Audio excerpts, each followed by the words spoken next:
All right. Good evening, everybody. I'm back. See.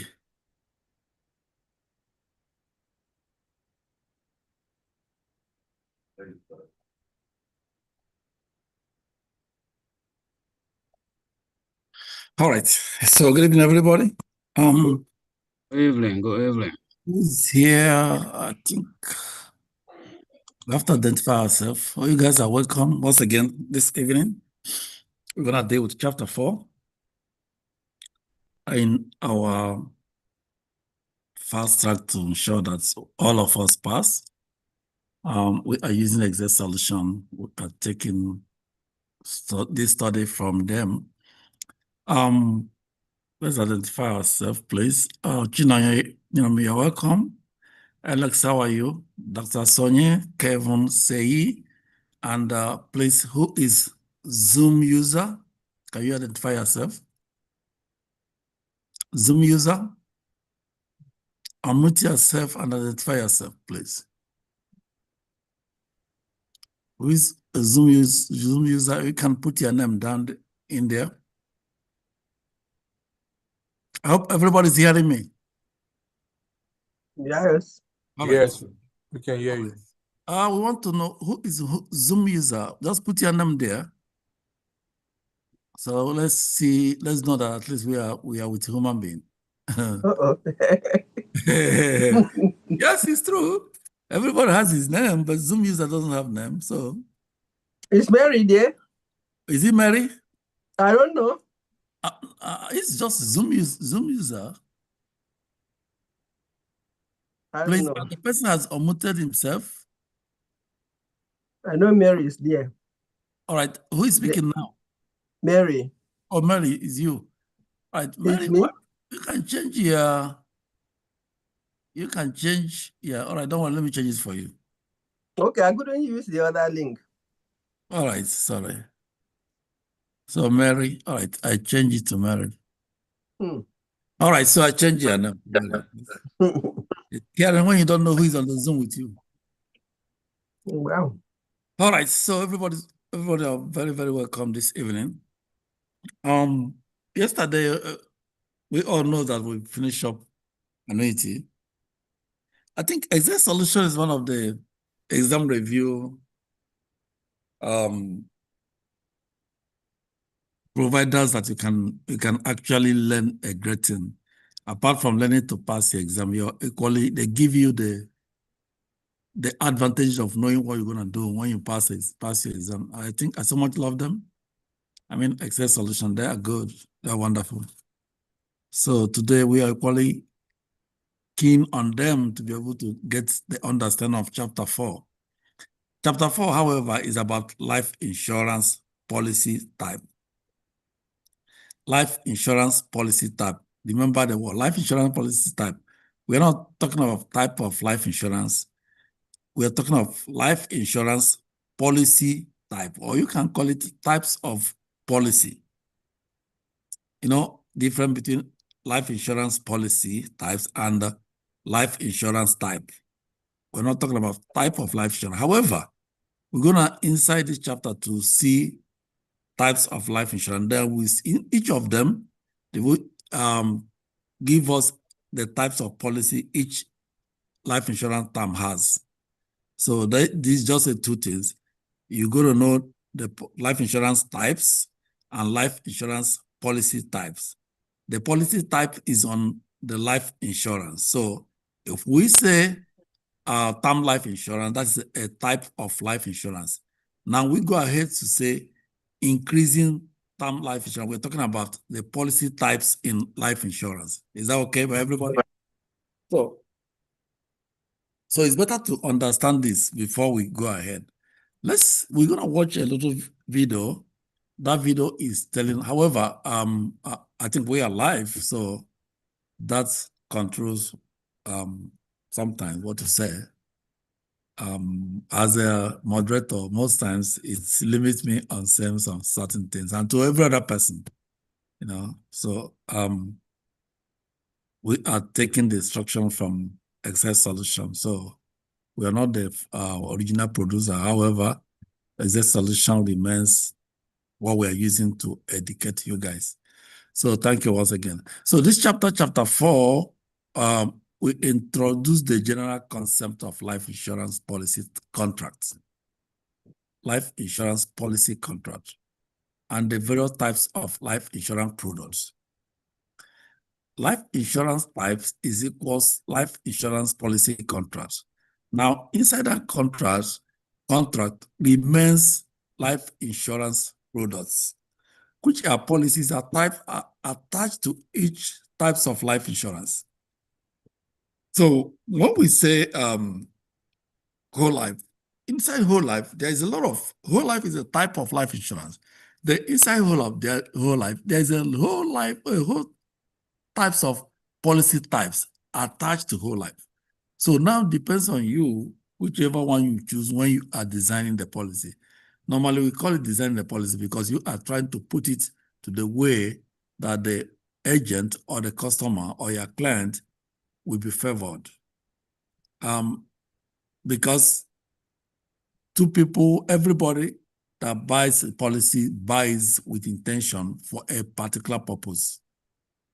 So some people can buy life insurance just to make sure they are protected. Some people can buy life insurance tailored on their need when they retire. Some people can buy life insurance based on accumulation. So all those are things everybody must have in mind. As an agent, it's your duty to determine what specifically a particular customer, client wants from you. That's why you have to somehow ask questions and do an economic family or that individual's needs analysis. What is the need of the life insurance? Why do you need life insurance? For instance, each and every one of us here, if somebody asks you, you have a policy, you say yes. The next question will be, why did you have that life insurance? And for you to be able to define why you need that life insurance policy, nobody can twist you. Nobody can tell you that it's not needed because inside you, you have already known the reason why you need the policy. So these are the things we're going to get from this chapter is it really packs a lot of information that we understand. I wish probably we may or may not finish it tonight. It has a lot. And I wanted to pay a special attention to some of the keywords. Those keywords are what determines whether you pass or not. Because in each question, there is always a keyword. And for you to understand that question, you must have understood the keyword, know what it means and what it is implying. So it's your duty to know the keyword. And again, I want to say something, and I keep on emphasizing on it. This place we are all of us are adults. Adult bundled with a lot of things on our heads, adult bundled with family issues, adult bundled with going to work and coming back from work, adult bundled with the children. So there's a lot of things. So we do not come here, I don't want anybody to come here to pretend that you know it. You will not ask questions, and meanwhile, when you go out there, you may not be able to explain it. I've said this several times, nobody's teaching other. What we are doing here is trying to understand as a body and help each other to go to that exam and pass. So anyone that you do not understand, there is no shame. I don't think there is anybody below 20 years here. I don't think so. All of us are adults. There's nothing to hide. Again, nobody sent you to school. You send yourself to understand this financial school. So it's a determination you did by yourself. Nobody sent you, honestly. Unlike the children that we send to school, we have as a parents, it's our responsibility to question them. Why don't you pass? Why don't you do this? Why don't you do that? Because we paid for it. And not only that we pay for it, it's our responsibility to monitor them as our children. But here again, you have done everything you want to do in life. Now you say, all right, let me get this financial knowledge, financial understanding that I can easily pass to my community, to my friends, to my family, to my well-wishers, so that they, during retirement, will not be a big issue for them. Because basically, you see that the need for this thing, both life insurance and annuity, is tailored towards retirement. At that point that you cannot be able to do nothing. At that point that your income stream has ended. At that point that you see that, look, it's only you and only you can face your remaining future. So that is the need for life insurance and annuity. So please open up.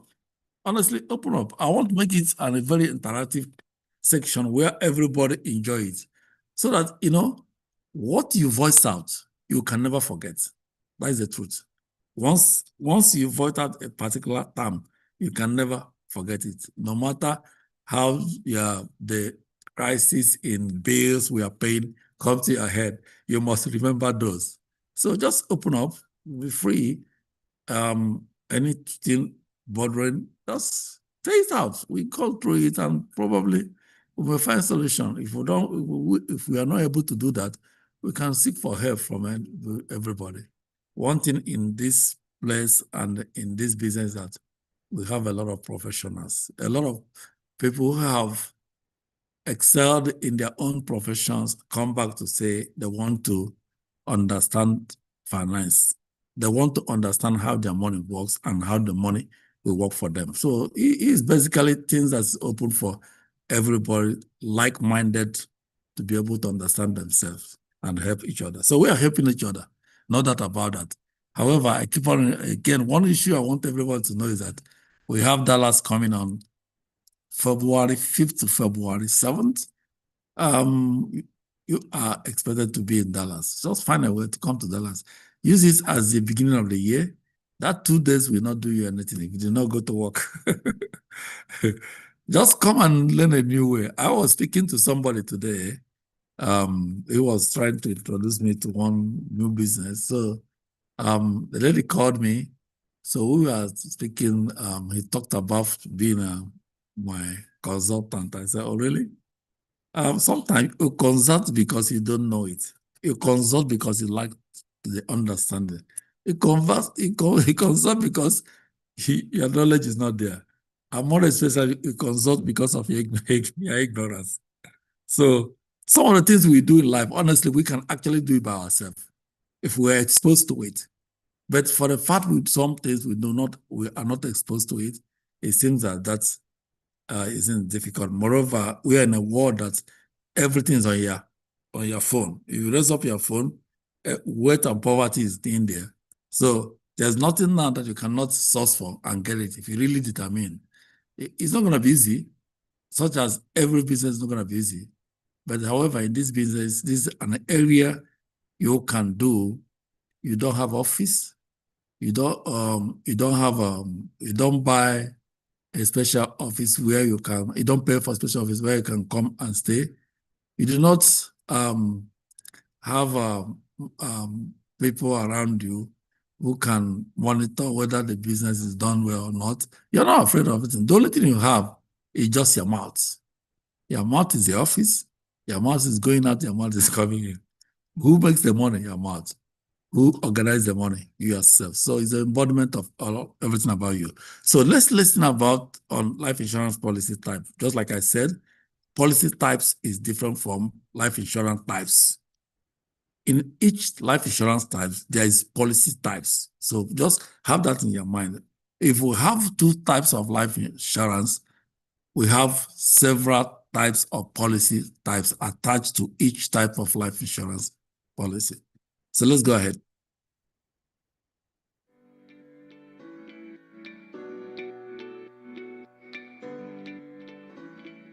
Glad to have you back. You've made it to the Life Insurance Policy Types chapter in your insurance pre-licensing course. You've made great progress so far, and now we're diving into one of the most important chapters, Life Insurance Policy Types. I'm Jude, your instructor for this chapter, and I'll walk you through the various life insurance policy options available today.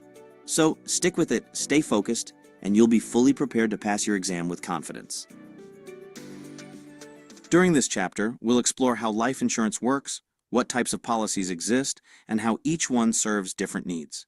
By the end of this section, you'll be able to understand the general concepts used in life insurance contracts, identify the different types of term life insurance, recognize the features of whole life insurance, distinguish between traditional and non-traditional life insurance products, and understand special use policies and their applications. Let's start with the basics. Life insurance is all about transferring the financial risk of death from an individual to an insurer. When someone passes away, a life insurance policy instantly creates funds for their beneficiaries. In other words, it creates an immediate estate. Life insurance policies fall into two broad categories: temporary and permanent. Temporary policies like term life offer coverage for a set period. Permanent policies like whole life provide lifelong protection and build cash value over time. Let's look at term life insurance first. It's the most affordable option and provides coverage for a specific time, say 10, 20, or 30 years. If the insured passes away during that term, the policy pays out. If not, it expires. Then we have permanent life insurance, like whole life, which stays in force for the insured's entire life, as long as premiums are paid. These policies build cash value and offer long-term financial benefits. You'll also learn about non-traditional policies like universal life and variable life, which offer more flexibility and investment options. And we'll cover special use policies like family plans, joint life, and juvenile insurance, each designed for unique situations. Throughout this chapter, we'll use real-life scenarios to help you understand how these policies work in practice. Whether you're advising a young family or planning for retirement, you'll be equipped to match the right policy to the right need. Remember, this chapter is not just about memorizing terms. It's about understanding how life insurance can truly make a difference in people's lives. So, keep reviewing, stay focused, and use this knowledge to prepare to pass with confidence. All right. So that is our introduction to this chapter.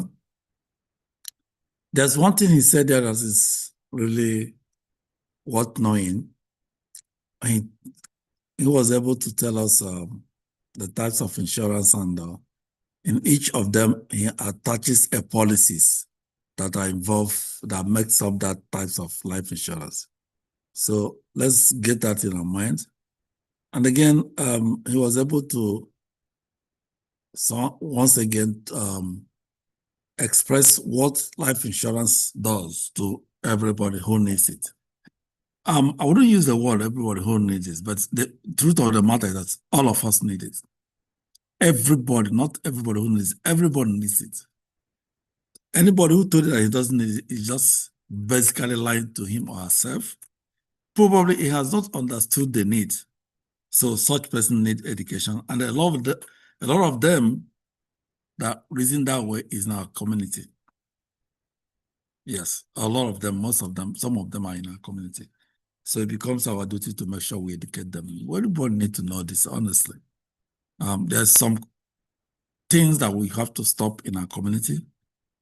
There's some things we have to stop. We need to stop it and make sure that people understand what they're supposed to understand. Working 40 hours for 40 years each day and retired and come back and go to nursing home is not a thing that we should do. Are we saying that going to nursing home is bad? No. But somebody can still go there with dignity. That is a fact. So we should not rely on government to help us. Can government not help us? Of course, government will help when there is need. But do we make it as a primary objective that government must help? No, it's not the best thing. So we work for ourselves. We make sure that we help ourselves. If then government help comes in, it's just a secondary, but the primary help is the one you help yourself. You know, there's something people will say, you die with dignity. Somehow it's good to die with dignity, and it's always good to live with dignity. Of course, one day everybody must die, but it's more important to die with dignity than to die without dignity. I think, and to live a life. If you live a life with dignity, it's more promising, and you have a good rest of mind that you are living a good life. So we are going to look at those terms in this particular chapter that we have to know. We have to, no matter what happens, we have to know it. Let's start with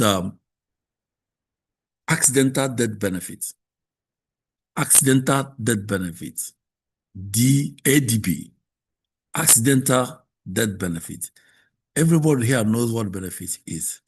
Benefit is that thing that you'll be rewarded on when there is a loss. If you have a contract with life insurance company And provided the person pass, whatever they pay you when the person pass as a compensation for the death is what we call the benefit. In health insurance, also, the benefit is there. You go into doctors to see the doctor without paying any money is benefit. Can you go to hospital without paying money if you don't have health insurance? No, it's not possible. Nobody wants to treat you. So the benefit you derive from having a health insurance, you go to doctor and the doctor sees you and you go home without payment. That is a benefit. Now, in life insurance, that benefit is viewed as one or two ways. For first way is that you buy a life insurance policy, the person passes, they pay the benefit to your beneficiary. In another way, you buy a life insurance policy, you have a problem, a disease that you think that is more than you cannot afford, life insurance policy will come in to help out. And if that person really also passes, life insurance will come and help out. Then, if you now remove the life insurance, now talk of home insurance, because all insurance is a contract. Home insurance, you have a home insurance, the person passes. I mean, the person could not be able to pay his mortgage, or anything happen, fire, or anything at all happen to that property. The insurance will come in to help you. So that's how it is. I remember one of those days, we have what we call heaves fall in our roof, and a lot. In fact, the heaves was like big rock, and the roofs are damaged. So we did not even call the life. The next day they call us because they know in our area it happens. So they call us, say, "Did that affect you guys?" We say yes, and actually it did. So I think that day they came into the center just started to come in and look at it. So that's what life insurance can do to you. In a life insurance, when you have it, when you are sick, particularly when you have cash value life insurance that do some accumulation, if you are sick, within you are still alive, you go there, they will give you some money to take care of you yourself while you're alive. So they give us the broad two types of life insurance, the term and the permanent. When you talk of term, you're talking of something that can end in a particular period. Permanent is it remains forever until the person passes. All right, so these types of the keywords like accidental death benefit, ADB, is a type of policy that provides benefit in the event of accidents. So we have talked what is benefit. Now, accidental death, the benefit come only when that person have accidental death. So is this in a policy type? Of course, it's a policy type. In some policy types, they can equally add this as a rider. But for here, it's a policy type. It's a type of policy that will provide benefit in the event of accidental death, the accidental loss of a sight, speech, hearing, loss of use of limbs, that is paralysis, or loss of members, such as the loss of an arm or a leg. That is when accidents happen and that person experiences one of these types of loss, then accidental death benefits will come in. If you have it, if you do not have it, you're going to be on your own. But if you have it, if such a thing comes, they will step in to help out. What do? They try to put you back to the original position. They will not bring the leg back, but they're going to reimburse you so that you feel happy while you are going through that ordeal. So apart from accidental death benefit, we have what we call adjustable life insurance. It comes from a permanent life policy. Remember, we are talking about life insurance type and types of policy in each life insurance types. So please remember that. So the adjustable life insurance comes from the type of insurance called permanent life insurance. So what does this one do? This one offers the policy owner. Who is the policy owner? You who have bought the policy, you are the policy owner and you can be insured. However, sometimes I used to say it, the policy owner sometimes cannot be the insured, and sometimes the policy owner can be the insured and the policy owner. So if you're the policy owner and insured, means that you bought the policy for yourself. If you're a policy owner and not insured, means that you bought the policy for your children, for your parents, for your family, for any member of your family. So remember, before you buy policy for somebody, you must have what we call insurable interest. And insurable interest exists only when there is when you think that if anything happened to that person, you're going to experience financial loss. But you have to experience a loss that touches you. So that is what we call insurable interest. So adjustable life insurance, what does it do? It offers every policy owner the feasibility of premium payment amount and an adjustable death benefit. I want everyone to pay attention to this. Flexibility in premium payments amount. Flexibility is not level. When we talk about level, now what it means, that premium remains the same, it does not change. But when it's flexible premium payment, it means that when you are paying premium, it can vary. So under an adjustable death benefit, when the premium varies, the benefit comes to adjust. Normally, unlike a universal life, the cash value grows at a guaranteed fixed rate. So even if the premium is adjustable, even if the premium is flexible, if such a policy that have a cash value, what happened to the cash value? The cash value will be guaranteed, the growth in that cash value will be guaranteed in a fixed rate. So, which means the growth in that cash value continue to be, of course, the same, but however, their growth must be guaranteed. So in life insurance, I always enjoy seeing this word, guaranteed. It gives me benefit of doubt that, look, this thing is genuine. Guaranteed means that no matter what happens, even if the bird like to fly up and not to come back, it's not your business, because it's guaranteed that that bird must come down. So that's what it is. So the attained age, when you are writing policy, there's what we call attained age. The attained age is the age in which you are before you write that policy. The attained age most often determines the premium. The older you are, the higher the premium. Let's keep aside the health issue, whether you are insurable in terms of your health or not. But I want everyone to know that the older you are, the higher the premium. If a 5-year-old girl or 5-year-old boy, the premium of 5-year-old boy, 5-year-old boy, or 5-year-old girl cannot be the same with a man or a woman of what? 50 years old. No. The reason why that small baby policy is low is just is the age. Just keep head by the side. The age. And you know why the age is important? Because the higher you go, the closer the person goes to the grave. That's the truth. So life insurance companies knows that this boy or girl of 5 years still have a long way to go. But you that's 50 years, of course, if God's grace is upon you, maybe you stay another 50 years, which is 100 years. You know? So that becomes 100 years. But the boy of 5 years, starting from that year you guys want to write that policy, you still have another 100 years to live. So, or 95 years to live. But you have only 50 years remaining. If we say 100 years is a ceiling where you cannot, the person reach 100 years, he dies.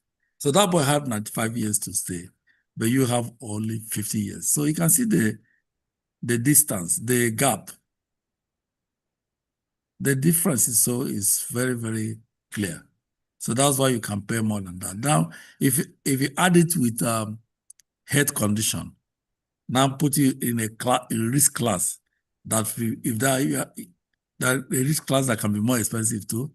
Remember, as old as you are, and the risk class becomes standard or becomes substandard, that leads to another increase in premium. So all this is what we have to know. Now, the 10 age is that age you are before you write the policy. The age that are insured. Who is insured? You, the person who buy the policy. I said sometimes it can be the policy owner. The attained age of the insured as given at a given date. Of course, the date you bought the policy is the date. For life insurance purposes, the age is based on either the nearest birthday or the last birthday, depending on the practice of the insurance company involved. So there's one thing in life insurance business. You know, every insurance company has what we call policy, not insurance policy. They have what we call policy that guide them. Or I would say the word rules and regulation that guides their operation. So most times your age may be, they see your age as the date within the month you are born, or the date behind you. For instance, if you are born today, this is January 17th. If you are born 17th of January and you write a policy December 31st or December 30th, some insurance company will put you to the nearest birthday. Some will want to put you that particular day. Some will say, no, the nearest birthday will be the day they will start, the policy will start. So that's what you have to know. It depends on insurance company policies, what the rules and regulations. So the attained age now depends on what they agreed, what the policy said. I mean, what the company rules says. So it's said, what here? Say, depending on the practice of the insurance company involved, attained age is also referred to as what? As a current age, depending on the policy, on the insurance company. Now, the cash value surrender value, the cash surrender value. In some types of life insurance, which we're going to see today, some insurance company, some insurance policies come with cash value. Policy types with cash value, or types of insurance types with cash value. Some does not have cash value. For instance, term life insurance does not have cash value. So most permanent life insurance have a cash value. So cash value is what? A cash surrender value is the amount which you can surrender. When you surrender a policy, the amount the owner, sometimes you can normally get it back. You know, if you surrender a policy, the cash surrender value is the one you can get it back. Some policies depend on their rules and regulation, depending on what the company want which is in the contract. Some of them you may forfeit, but most important, some of them you can get back. So cash surrender value is the amount available in cash upon the surrender of a policy by the owner before or after policy matures. You see that most people will go as will cancel their policy. As a life insurance agent, please do not advise anybody to cancel his policy. You educate the person, you teach the person, let the person understand what he has, what she or he has. Now it's left to him. If you want to cancel policy, there is a lot of issues concerned with cancel policy. That person may lose money. That person may lose some contestability period acquired already. That person may even not be approved again. So there's a lot of things you have to consider before you cancel policy. So the cash surrender value is the amount you get whenever you cancel a policy or you surrender a policy. Most often, instead of you to cancel policy, allow it to go by itself. If at all is what you want to do. Because let's assume you have a cash value per type of life insurance and you have paid for that policy for 4 years. And within that 4 years, you have been paying well, you have not fed one day in payment. And after that 4 years, the 5th year, you now begin to have a financial stress that you cannot be able to afford that policy again. If you call the insurance company to cancel, what have you done? You have automatically terminated that contract. If you have cash surrender value, of course, they will give it to you. But if you think, and my advice will be, do not call, allow the policy to cancel itself. So if you have paid for that policy for 4 years, and that policy has cash value, don't be surprised. That policy when you stop payment, the words premium payment will trigger itself by the insurance company because of the cash value accumulated. And based on that, that cash value accumulated will do what? Can take that policy for another 20 years or 10 years. So if that person is sick, it's difficult to sick for 20 years. Sometimes that person may wake up again and be strong and be doing his job. But because of the first stress, you cancel the policy, you don't have policy again. But if you allow it with the cash value and allow it to cancel itself, it might take you so many years again. And within that years, the policy is taking you may be all right. You come back to your full self. But if you cancel, if you come back to your full self, you may not be approved again because you're already sick. You already have a risk, substandard risk of the sickness might have caused you an issue that may not allow you to be approved again. You don't have a sound history of good health again. So there's no need to cancel policy. There's a lot of things you can do to your policies. Whenever you come back, you get it. So then let's look at convertible term life insurance. Convertible. Can life insurance be converted? Of course. Can term life insurance be converted? Of course. You can convert your term life insurance to any other type, to permanent type of insurance. You can. If you have term life insurance today, you can convert it to permanent whole life policy. You can. The only thing you need to know is that most insurance companies will say after 2 years, you can no longer convert. After 5 years, you can no longer convert. So it's your duty, if you have done term life insurance in the past 4 or 5 years, it's your duty to call the insurance company to see, oh, can I convert my policy to whole life? If they say yes, if you are still within the days or the years that you can convert, you can automatically convert to permanent whole life policy, from term life insurance to permanent whole life policy, using 1035 to convert it. The insurance company will fill the form and send it to fine. You sign it, the policy is converted. However, does it attract different premium? Of course. But there may be no insurability. There will not actually evidence of insurability. But however, it attracts different premium. So convertible term life insurance is temporary insurance allowing the policy owner to convert to term policy for a permanent whole life or a permanent life policy offered by the insurance company without evidence of insurability. So they're not going to ask you whether your health condition is good or bad for the fact you are converting from social place to or from term to whole life. They will not ask you that. Of course, I did that I retired from my job, so I convert my individual life insurance to whole life insurance with cash value. I did convert, I've done that already. So decreasing term life insurance is a type of temporary protection characterized by face amount each year, often used in conjunction with debt or loan. Decreasing term life insurance. Increasing term life insurance.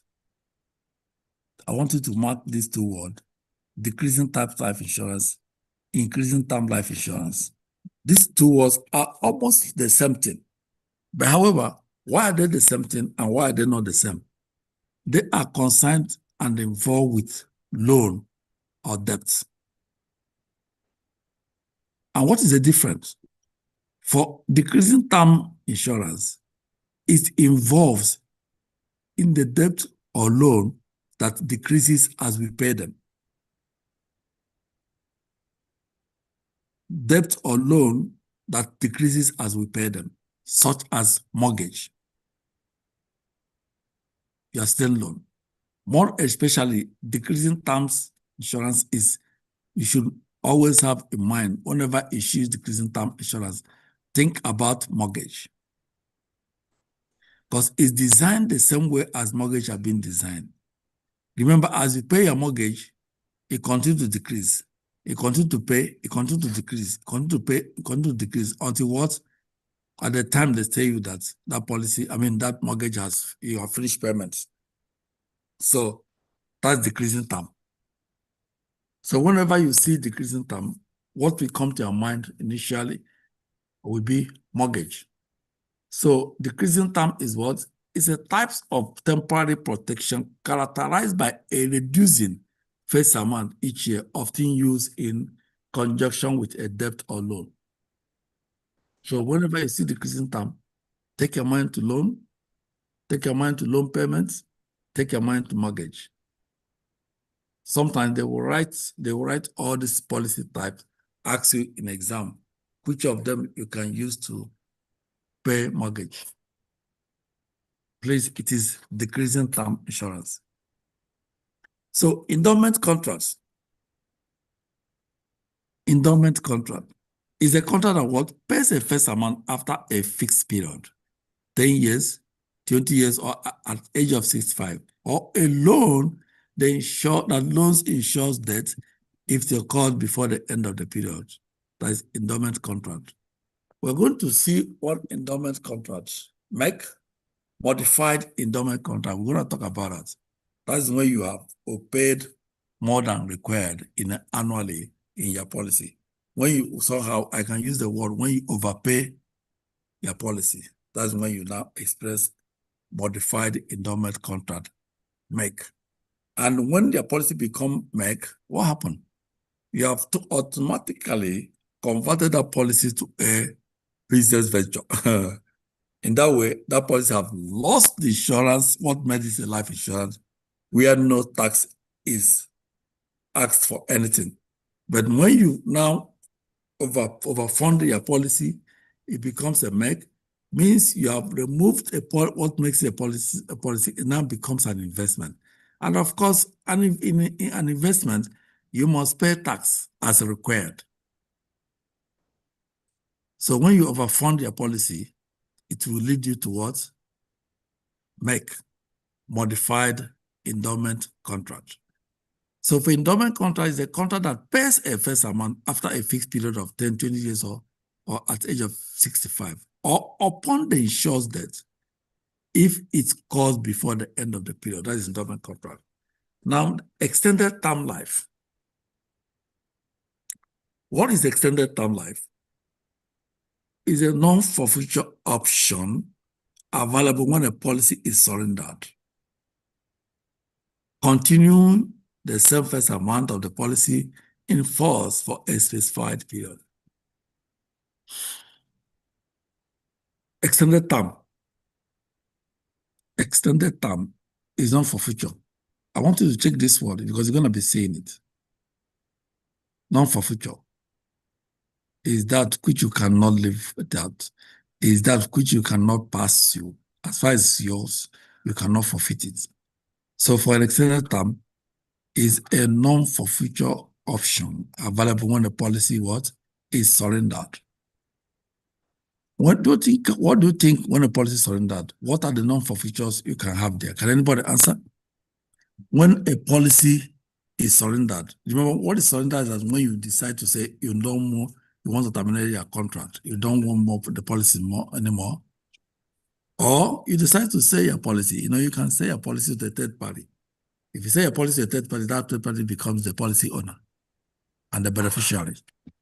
So now I want to ask, what do you think? What kind of policy, what is that thing that you can be non-forfeiture in a policy when you surrender your policy? What do you think? Cash value.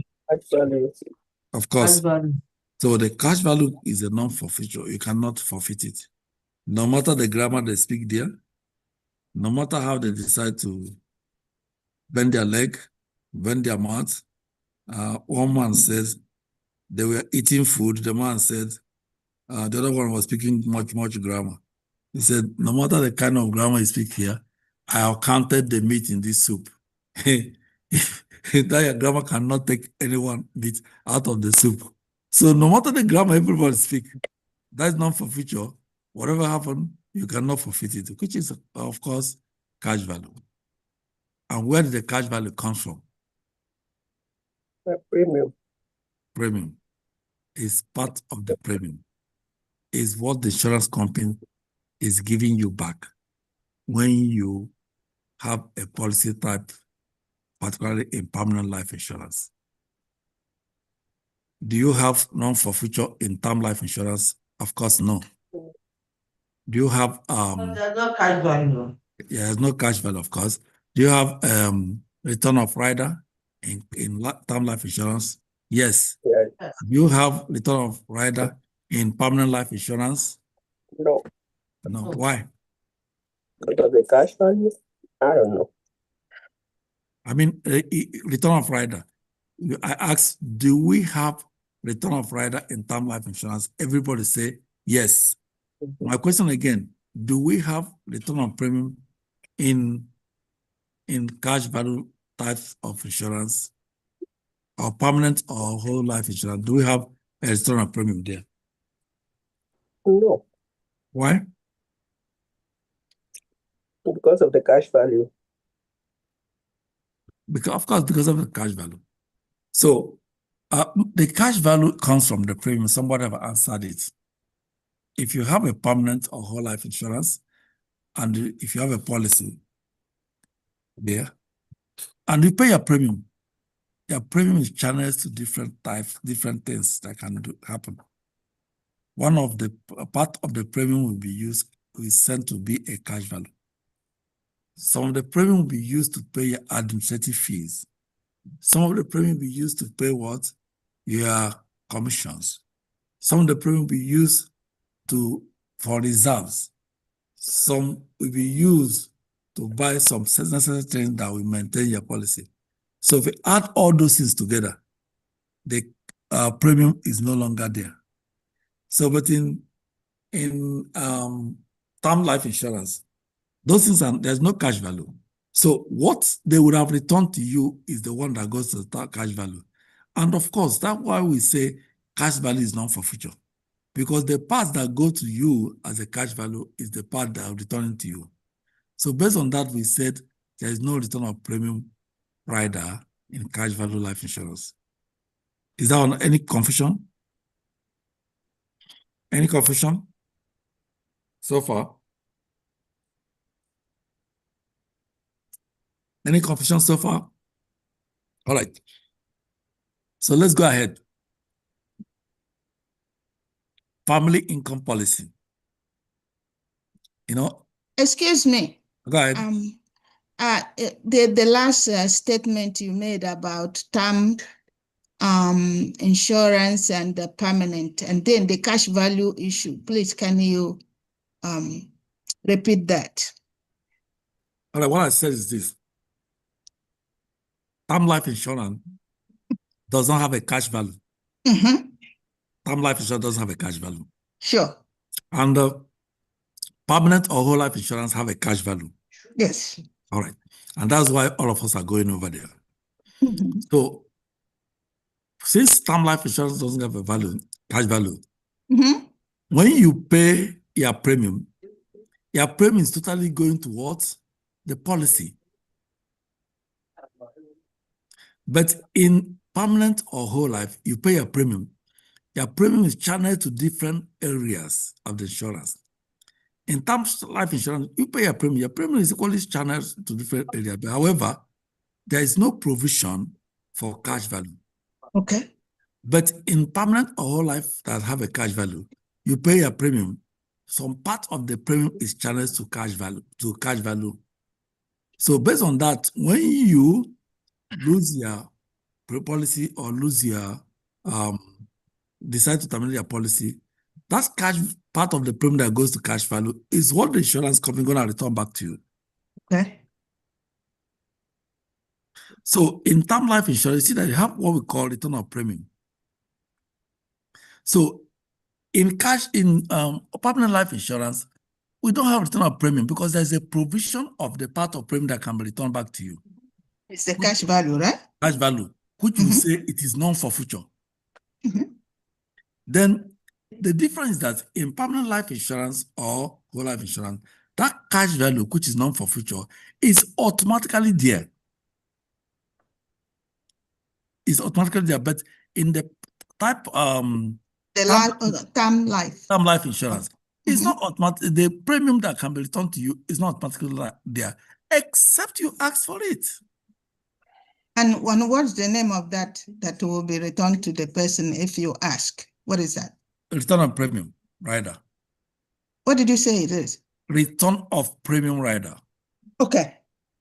So in term life insurance, you must have return of premium rider attached to your policy for that premium to be returned if eventually you terminate or if your policy terms. Means it's not everybody who has term insurance that will get that return of premium. It's only person who has the rider of return of premium, right? Correct. Yes, Correct. very correct. Okay. Correct. If you don't put it on the contract when you are writing the policy, you're not gonna get it. Okay. Thank you. That was what. But remember, it's not coming to you free. Yeah. If you have that rider in your term, You paid extra for that. good. Too. Yeah, that's what I wanted to know. So Okay. it's not free. But in the cash value, is already instilled, is already imbibed, already added to your policy. It's automatically there. During the distribution, they say, let's distribute this one to the cash value. Becomes non-forfeiture. So the extended term life is a non-forfeiture option available when the policy is surrendered. Extended term insurance is what's a non-forfeiture option available when the policy is surrendered, continuing the same face amount of a policy in force for a specified period. That's extended term policy. Now, family income policy. In as much as you write policy, that's why it's good to do a family need analysis or individual need analysis to know why you are buying policy. Everybody who's buying policy must sit down and say, why do I know this thing? As an agent, it's your duty to find out why your client or your customer need the policy. He or she to be able to explain to you the need. Based on the need, you can be able to design what can fit in. Now, some families may need income for life if the breadwinner somehow passes. That's what we call family income policy. This one is a combination of what? It's combining a whole life policy with decreasing term rider. Remember what I said about decreasing term? What did I say your mind should go to? Mortgage, The loan, the mortgage. mortgage and loan. Of course. So in a policy where you have family income, is a whole life policy with element of decreasing term rider. And when you say decreasing term rider, which means the income goes down as you pay, the income decreases. As you pay, the income decreases. As you pay, the income decreases. Which means the death benefit provided will be paid monthly to the beneficiary. This one, if the person, the owner of the policy passes, you don't have to, the beneficiary do not decide how they collect the money. You have already decided how the money will be collected. You understand? The person have already decided how the money, how the benefit will be collected. It's not the beneficiary to decide. You have already decided. You have made that policy a family income policy, so that the beneficiary will now be collecting the money monthly. Remember, it's decreasing term rider. As you collect, what happens? Yes. The money decreases. As they collect, the money decreases. As they collect, the money decreases. However, if that money is indexed. As you decrease, what happened? It continues to what? It decreases and it increases because what? You are having interest that end added to the policy. Cool. So family income policy continue to decrease until the beneficiary collected all the money. So if you have income policy, family income policy means that you have already designated how the beneficiary will be collecting the money. It's not them to decide. If there you said they'll be paid 1,000 every month for their mortgage or for anything, for this family beneficiary 1,000, for this family beneficiary 1,000, you have already decided how it will be shared. You don't need them to go and get the money and begin to fight. So when you have family income policy, is a policy that what combines a whole life policy with a decreasing term rider to provide that benefit and monthly income payment to the beneficiary. So that's family income policy. Joint life policy. You remember yesterday when we are doing annuity, did anybody remember we talked about joints? Single and joint. Did anybody remember that? Yes, joint and survivorship. Good. So we have joint, one, we have joint and survivorship. Joint is when two persons have a policy. One person passes the benefit, the other person collects the benefits.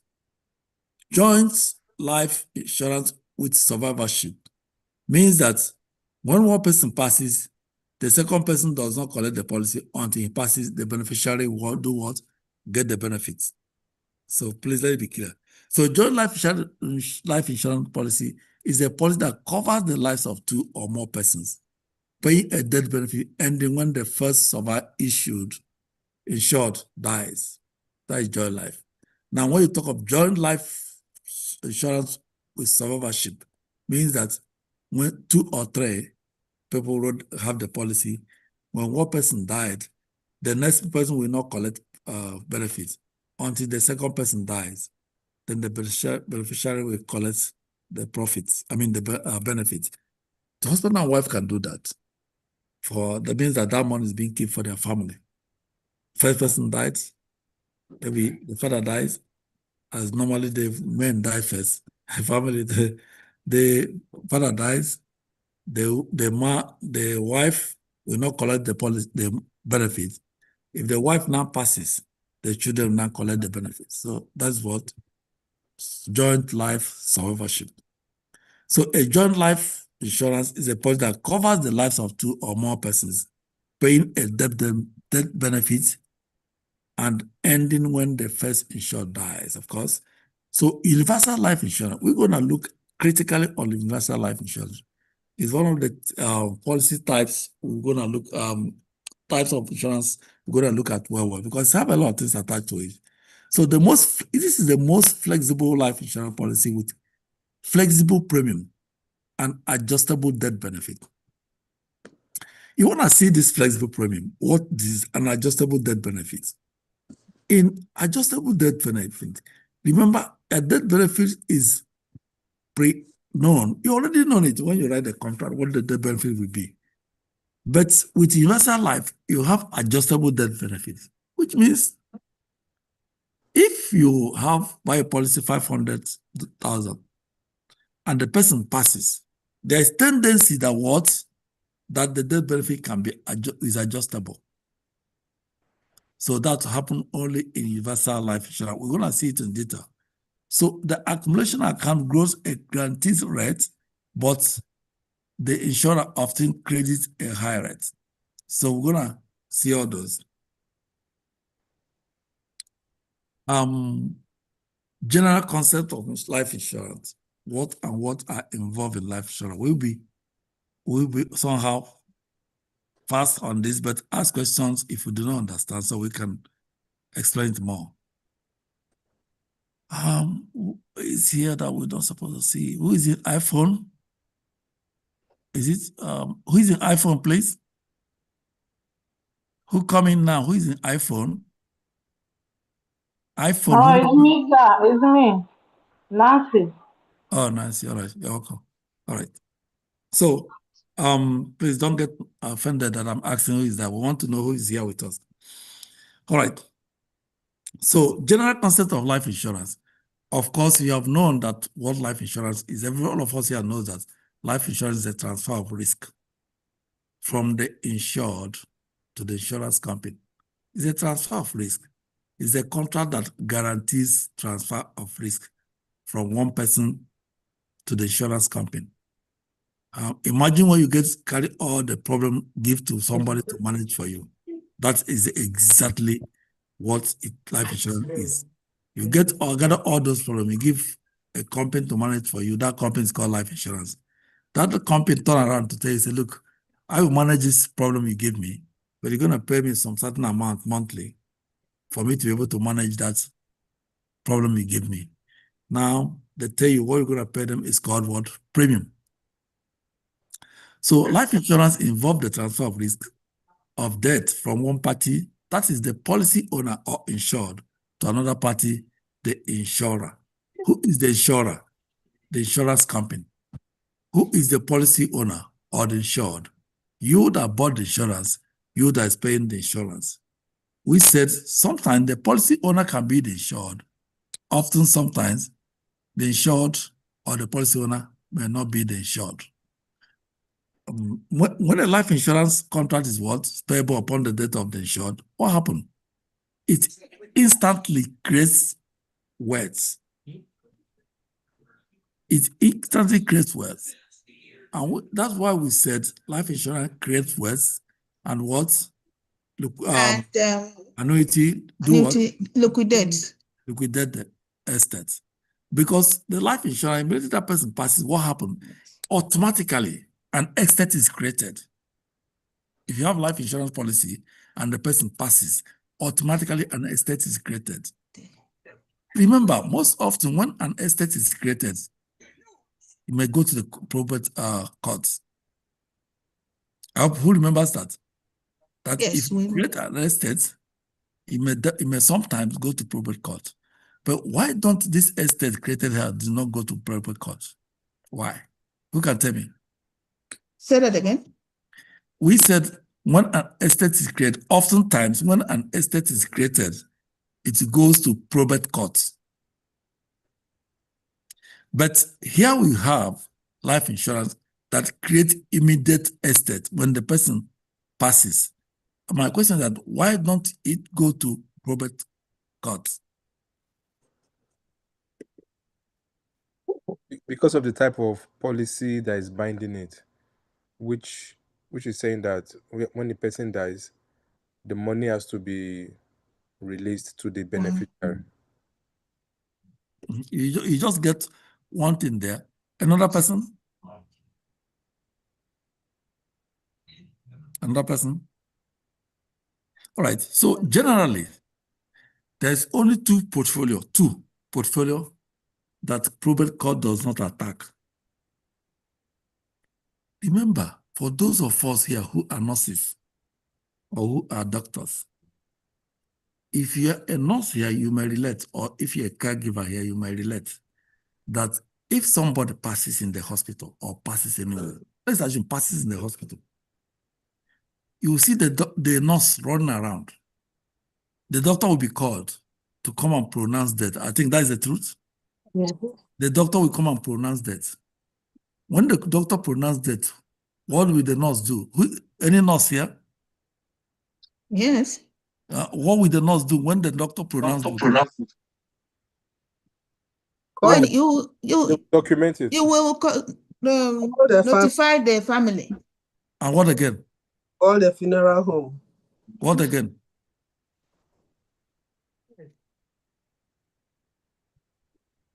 You let the hospital know, the administrator know about it, or the ward charge or something. Know about it. Can you recall that you normally call 1-800 number? No. No. There's no number you like 1-800 number you call. When we Yes, call the family will let us call the funeral home. That funeral home have a particular number or what? 800 number. Well, I don't know. I can't remember. Anyway, you all are right. But there's always, when you are contacting the funeral home, you are notifying the general public that what happened, the person has passed. And when you call the funeral home, what would they ask you? They will ask you the name of the person, the date of birth, yeah, all the information. all the information in there of that person, they will give it to them.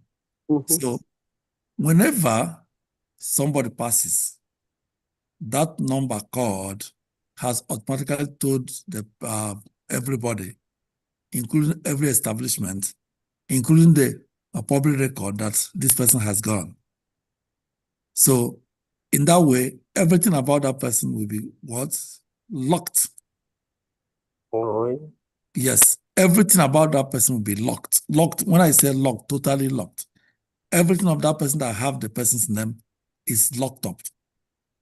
You will not access it, including the bank cards, bank information, going to the bank to withdraw money. Everything will be locked automatically. So what happened to those things locked? Those things are going to probate court. But in life insurance, if that person have life insurance, is it locked already? No. Because what? It avoids probate court. If the person have annuity, was it locked? No. Because what? It avoids probate court. Why? One of the reasons is because life insurance has a beneficiary. Annuity has a beneficiary.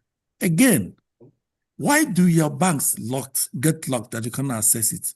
Most often, you do not have a beneficiary on the account. So there come today, each of one of us, every one of us here, you have an account. If you do not have a beneficiary, go to your account today. Tell the bank that you want to add beneficiary to your account. Are you saying if there is beneficiaries listed in the bank, it wouldn't probate will be To avoid avoided? probate, yes. Okay. Because it has a beneficiary. The accounts have already named the person that owns the money. That person that owns money, did the person die? No, he's still alive. But the first owner has died. Immediately the first owner died, the ownership is now transferred to the beneficiary. So because of that, it will avoid probate. So, but most of us who does not know that when anybody passes, all his things go to probate. If you go to probate, the probate court gonna, after about 6 months or what, they're gonna begin to take the case up to look at it. They want the balance account. What the probate court does easily is just to balance account. They are balancing account of your debt and the income you have. Of course, before the person dies, the person have not paid tax. That's the truth. We are going to file tax maybe starting next week or next 2 weeks. The tax we are filing is for last year tax, not this year tax.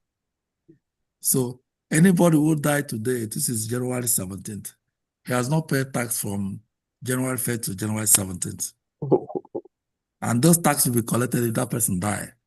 So if you have all those resources that goes to probate courts, the probate court will collect all your income, all the money you have.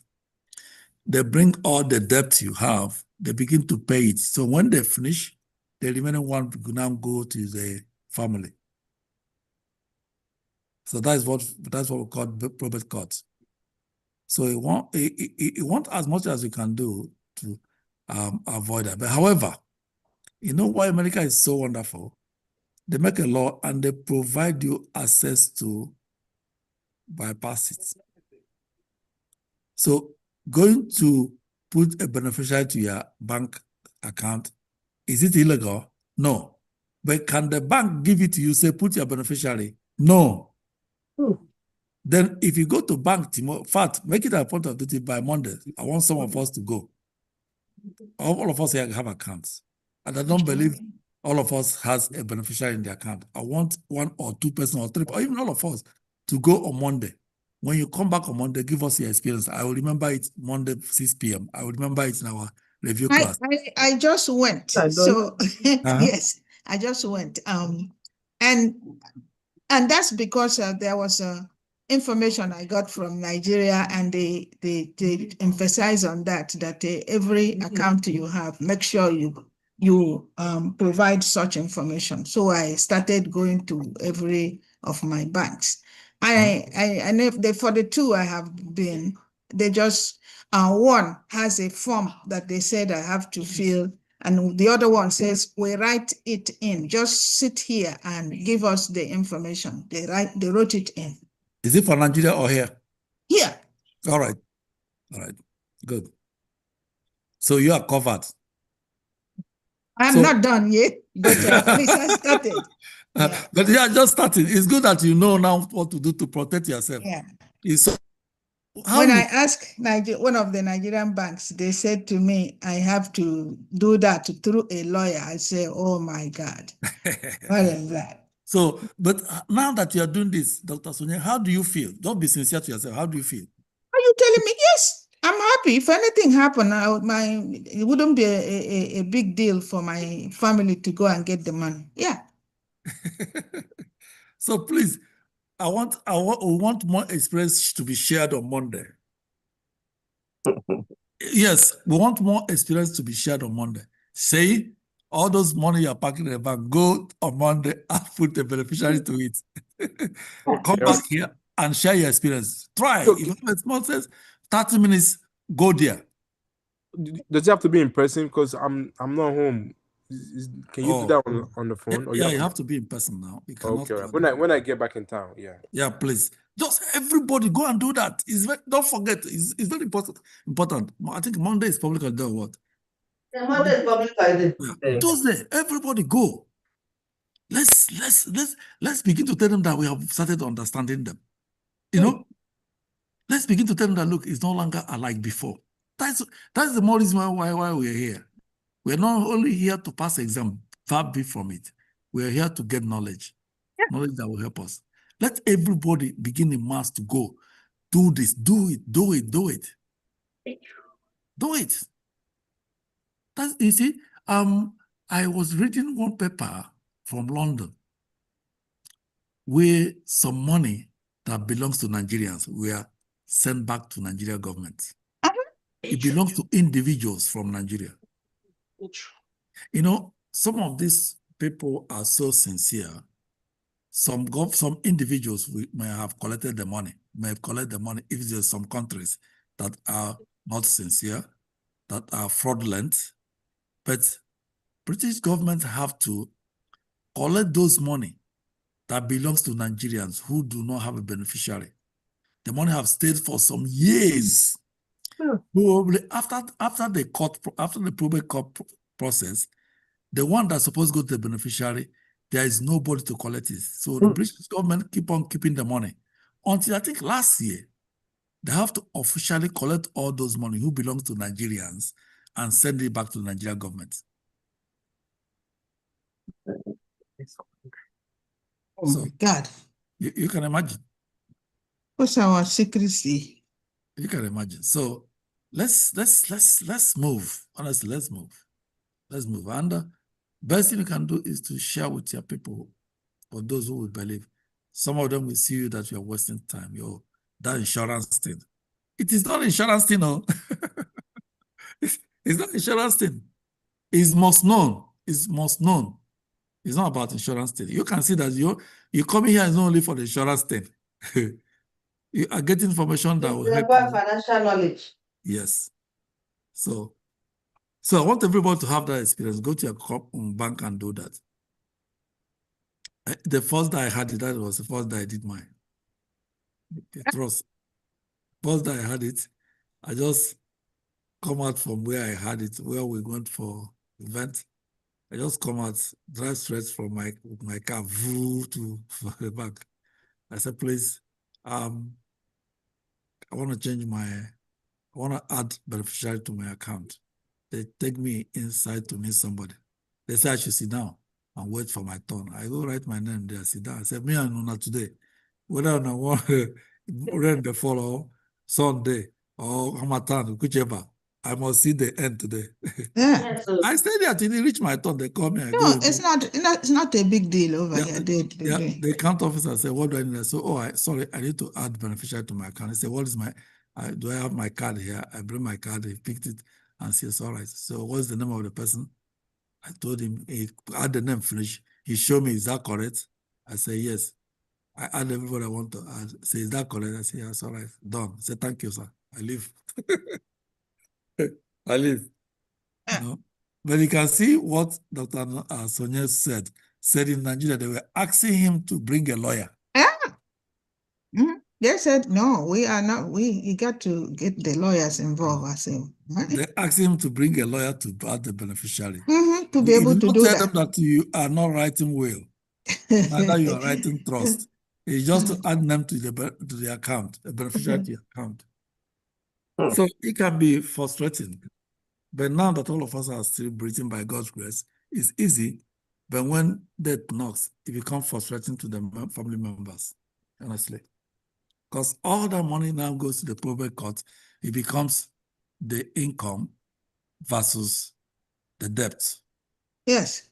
There's some debt you have that is not paid. Of course, somebody that's sick has debt. The person passes. Some people, doctors were treating the person before the person passed. There's some nurses working with the person before the person passed. Nurses clean the person. Some people carry the person to morgue. The person buried.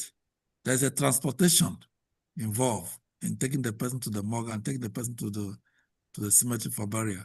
There's a whole lot of things involved. Then what of the monthly bill that person has not paid that year? Oh, you're not talking about, what about the student loan that you're not paid half? You know, what of your car loan you have not paid? Of course, that one, if you don't pay, then we repossess it. That one may not be a big deal. But what of everything around you have not paid, all the money you are owing? You go there, they will now bring out all those money they got from you.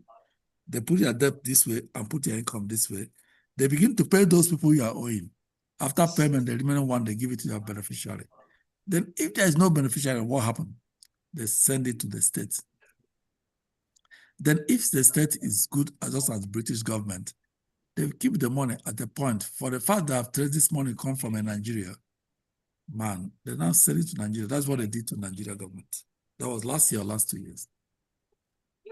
And again, there is this one that you can search to be able to know online, to be able to know whether your money is missing somewhere. Yeah, the treasurer of Have you done it? Did you get any money? I have.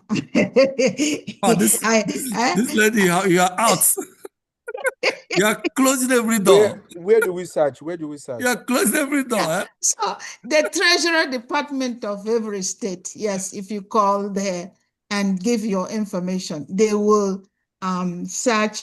In fact, certain money, like in even certain places you bought something and maybe you return it and they didn't give you back the money. You will find it if you really call and get the information. Is it Dr. Sonia is on the, in fact, you're on the train. You are just moving out to close every door. Yeah, that's what my assignment is now. I got to do that. Anyway, the issue is that you may not even call anybody. You can sign online. In fact, I will find out what I searched. I did, I think I would I get $200. But my wife searched and get about 2,800 and something. You see? And they forwarded them an address, and within 1 month, a check came. A check of 2,000 something came. Can you believe that?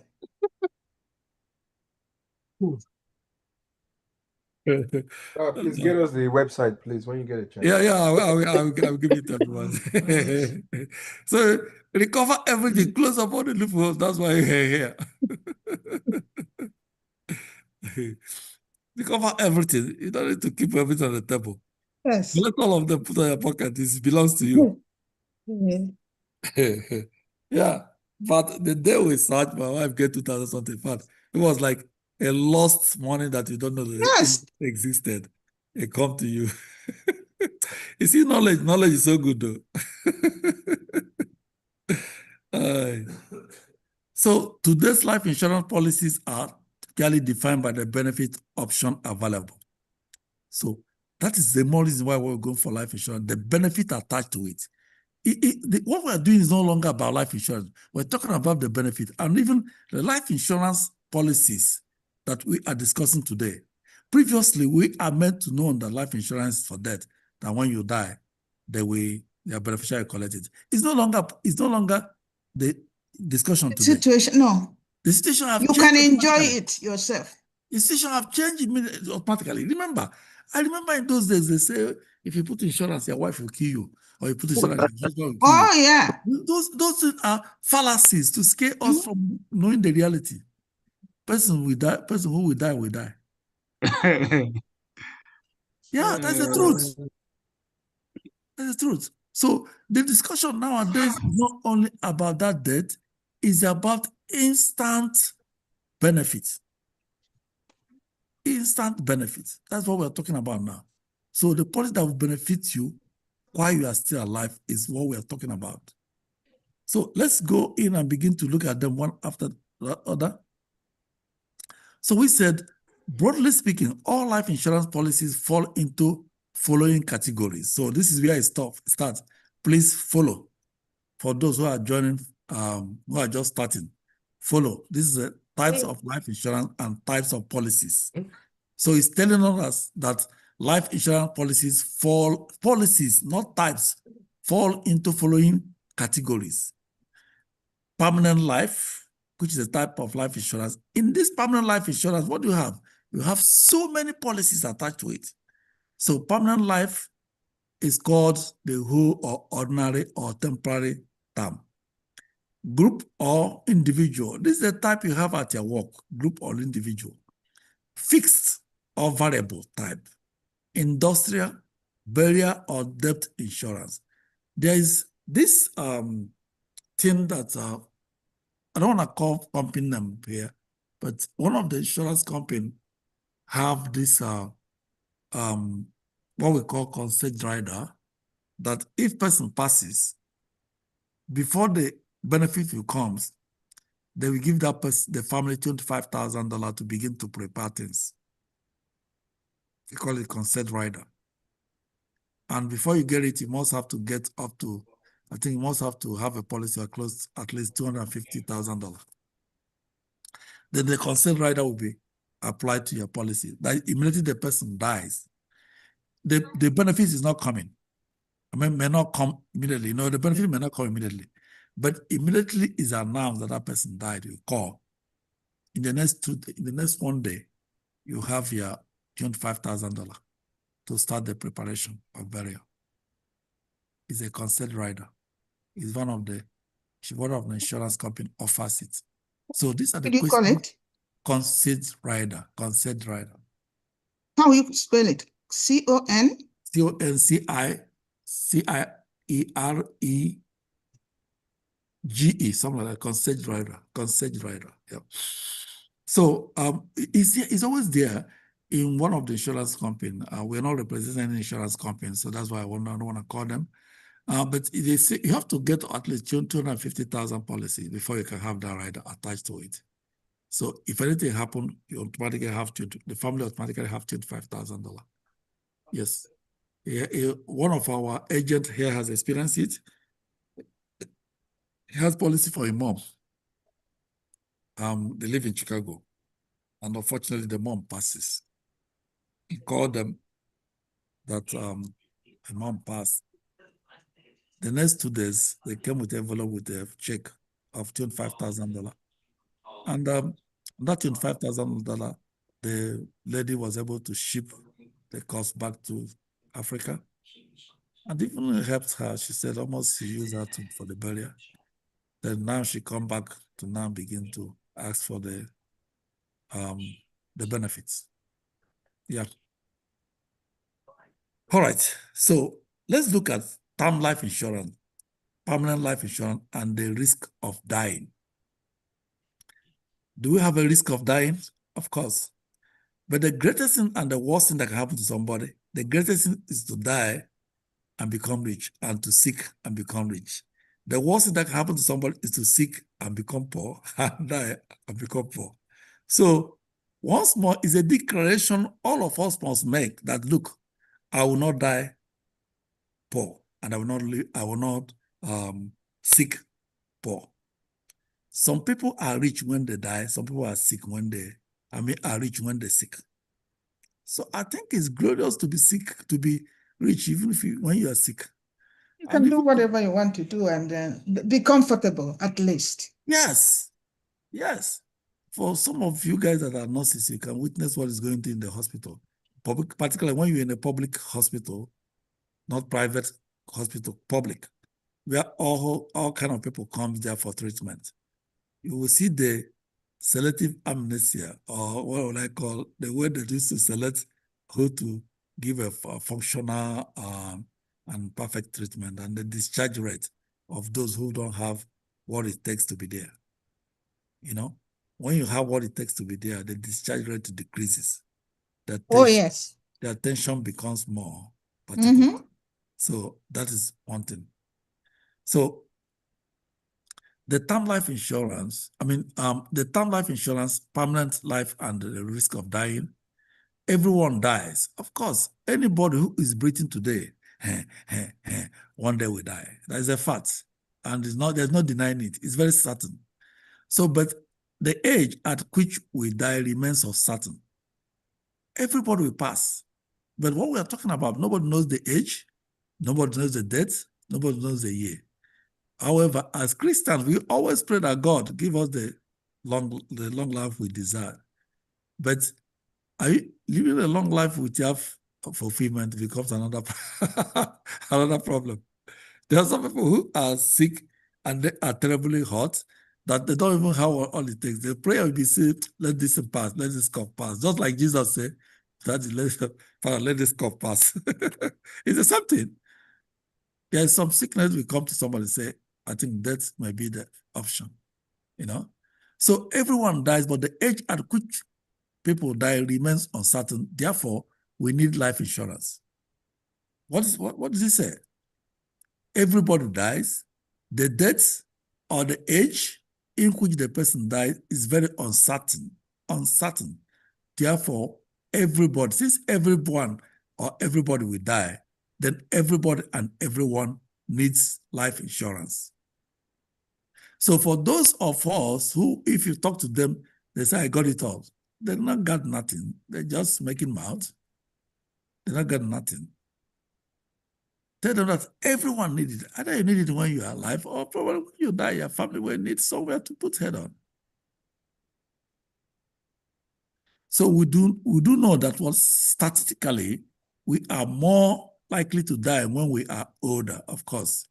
Insurance companies also know the risk of death in any given time increases each year as we age and price their policy accordingly.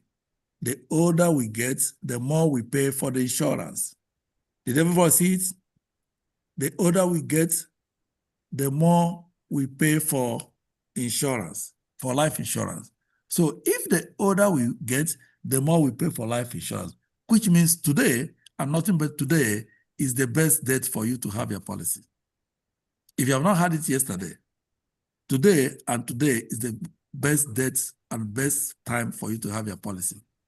Because tomorrow, you are adding another 1 day to your date of birth. And what is the implication?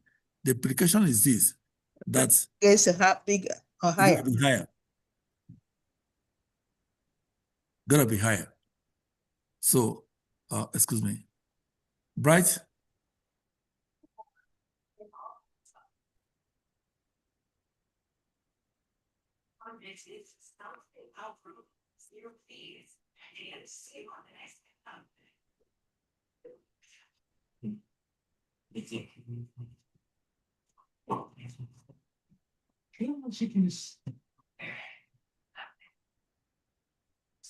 Injected doctors and scan our patients to have hospital results while giving the patient the best experience. Yeah. You're by. All right. So the older we get, the more we pay for life insurance. So the children that we born today, our grandchildren born today, or our children that are still young, this is the best period, the best time to buy policy for them. Let's forget the celebration of birthday that we do. Use that birthday money to go and buy policy for them. The child will be happy when he grow older. He will now know that, in fact, without the birthday, people will exist. Most times, birthday is not even necessary. I have this friend, I'm from Nigeria. I have this friend that is a driver that worked with me when I was in Nigeria. So one day, the wife, I'm just giving you guys this story. The wife had a baby boy. So the wife is preparing. He told me, Oga, I said, answer. He said, the wife is preparing child dedication. And this woman is spending all the money. Say the last money they pay him on his pay for the last month, he has used it for the preparation of the child dedication. So this month on, he prepared him money again. He said, Oga, this money is going for my preparation of child dedication. At the point, the man said, Oga, tell me, when himself was born, nobody dedicated him. Is him not doing good now? Say, say the dedication there's no need for dedication. Say God already has created the person that when his parents born him, nobody dedicated him, but he was doing good today. So the birthday we are talking about, that we are spending the money we can use to buy policy for our grandchildren, for our children, is very relevant. Except you have it, you have great policy for that person. Yes, celebrate with the person who celebrates. But if you think there are still necessary things you have not done as a parent, why going for it? And remember, the older they get, the more they pay. The older they get, the more they may not be approved. The older they continue to get, the more they go to the hospital, and the likelihood that they may not be approved based on the information that is in their record. So it's something that to do quickly. Then they look at term life insurance. Term life insurance premiums cover the risk of death for a limited period, which may be as short as 1 year. So that's what happens in term life insurance. Of course, when you have term life insurance, the years the policy will be covered is specified. Some will give you 20 term, which means after 20 years, the policy terminates, except you renew. And when you want to renew, the premium will now be based on the new age. And what happened? The premium will be so high. So term policies that last more than 1 year charge as fixed. Average premium rates. For the first few years, this average premium rate is more than the actual cost based on what? On the risk of death for these years, and less than the actual cost would be in the last years. Let me tell you something. People will assume that term life insurance is less cost, it's not expensive. I think everyone knows that it's cheap. Yeah. Everyone knows that term life insurance is the cheapest. Mm-hmm. But believe me, it's the costliest. Term life insurance, there'll be a time we cannot no longer be able to afford it. Yeah. If you buy term life insurance today and you are paying $100 premium, let's assume you buy 20 term life, which means at 20 years, the policy will terminate if you do not renew. Maybe you are 40 years or you are 30 years. You buy 20 years term. What it means that at 60 years, the policy will end, except you renew. If you want to renew that policy, your age now, remember your age now is 60 years. And when you have 40 years, your age was 40 years, you are paying premium of $100. Now you are 60 years, your premium will be 10 times double what you are paying when you were 40. Because what? The cost of insurance will go high because of your age. There's comorbidities that must have attacked you as a person. You must have somehow become fragile. So if that premium is increased and probably you cannot afford it, what happened to your policy? It goes because you cannot afford it. I use myself as an example. I told you guys that I have a policy 2007, $80,000 policy where I pay $58. So that policy will term at my age 70. If that policy terms at 70, do you think at 70 years I can be able to afford that policy? Not that time. You probably, yes, if you are actively doing something. If I'm actively doing something, do you think at 70 years I'll be actively doing something? Of course, yes, and of course, no. Who knows?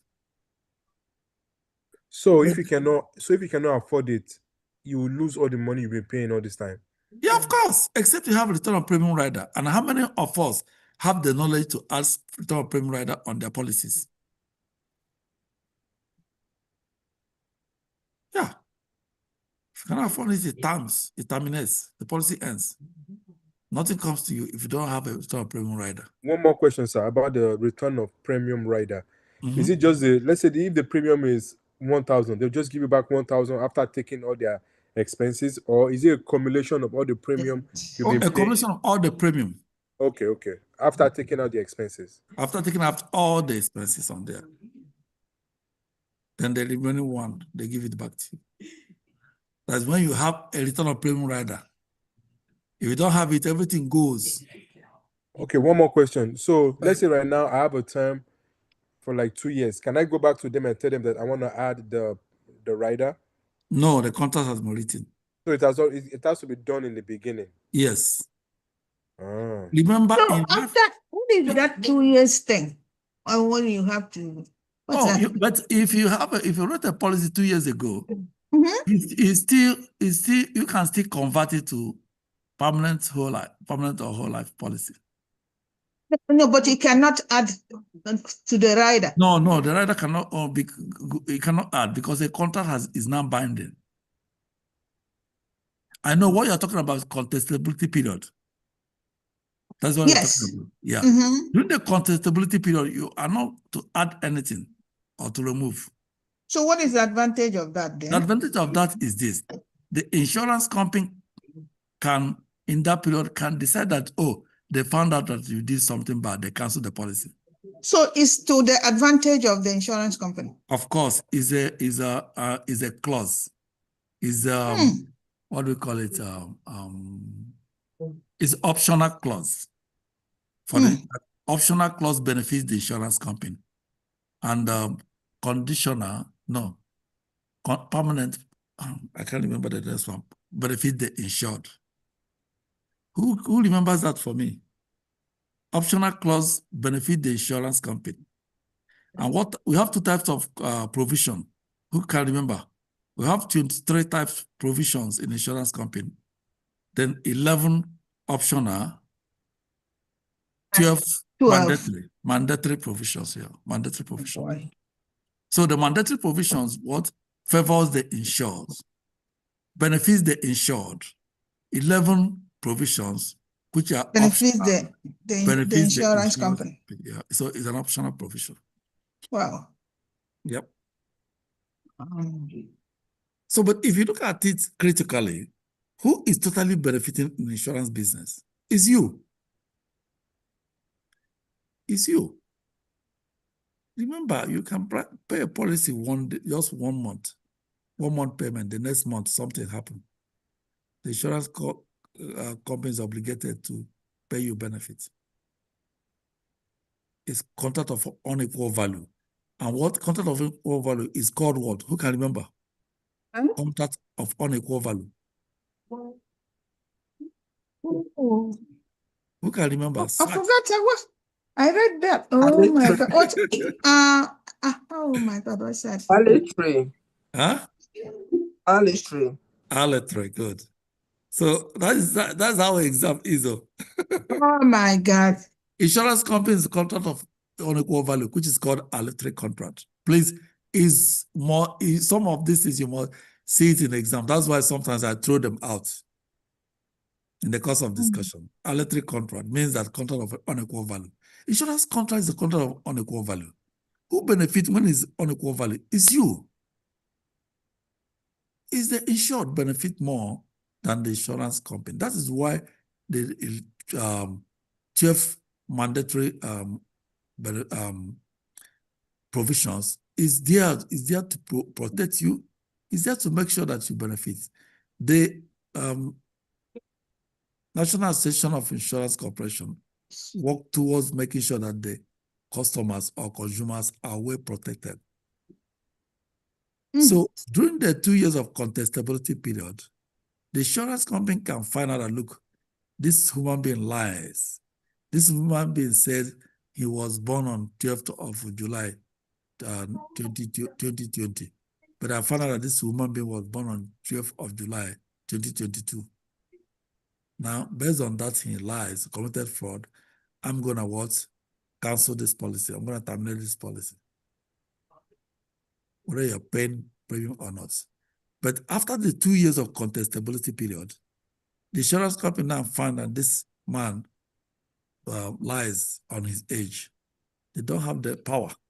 They don't have the right to cancel the policy.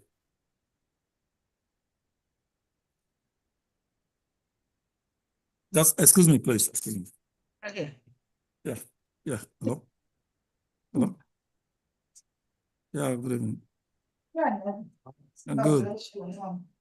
What are you saying?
Yeah, please give me a second. I'm coming. Okay. Yeah. Yeah. Hello. So I reached out to her. I think she's doing presentation, something like that. It's like she's in a meeting with people.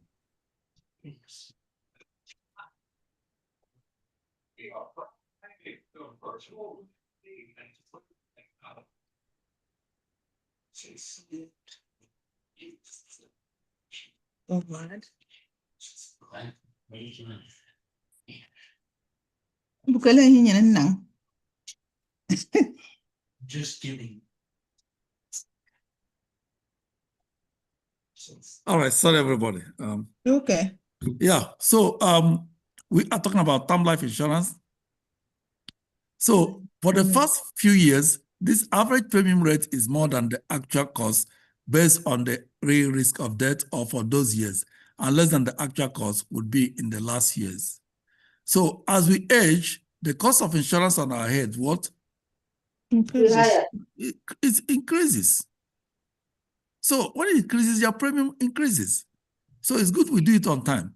So let's look at this example. It's if Alfred buys a 10-year term policy at age 20, his premium will be what? Higher than the premium one would pay for 20 years old man for the first several years.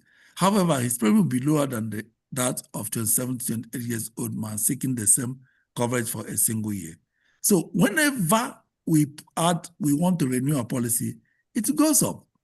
So the term life insurance we said is cheap, we turn as being the costliest. So normally some people come with that movement that bump term life insurance and invest the rest. That to me, that thing is not a good statement. Bump term life insurance and invest the rest. You ask them this question: what if you grow old? Remember, all this thing we are running around. Most important, we need life insurance at our old age. So when you go to that old age, you don't have the policy again. What the aim of buying it? So if not now that life insurance is involved both old age and new and young age, in terms of when somebody is sick, you can have some living benefits. If not, if it's all that time that policy does not have a living benefit, when do you need policy? You mostly need that old age, because at old age, the tendency of dying is high. So buy term and invest the rents doesn't really make sense, which means they say at old age, you don't need policy again. How you don't need policy at old age nowadays? Remember, at old age, you can go to your policy and begin to collect money from your cash value. You can take it as withdrawal. You can even take it as loan. If you want to take it as loan, you say every month, pay me so amount, they'll be paying it to you. If you take it as withdrawal, it's the same thing. Every month, they'll be paying what you specify to you, until at least you deplete the cash value accumulated. All right. So permanent life insurance uses the same concept of average premium, but the period covered is what person's entire lifespan. See, term life does not cover person's lifespan, but permanent covers person's entire lifespan. Do you guys get it? Yeah. So you can now see the difference between the two. So, right, it covers you right up to the point where the risk of death is statically 100%. Permanent life insurance covers you up to the time of death, even when the risk of dying is 100%, which means you are sure of dying. So when the risk of dying gets closer to being a certainty, the only way to extend coverage for life is to pay in advance or coverage in those later years. So you can see that permanent life insurance and term life insurance are not the same. Term life is for specific years, but permanent covers you even at the time you are sure this person will die. And the good thing about it is that the premium remains the same. But in term life, the premium changes when you renew. And at age 60, if you're writing term life, hardly will they give you another 20 years or 30 years. They will not. Really? For where?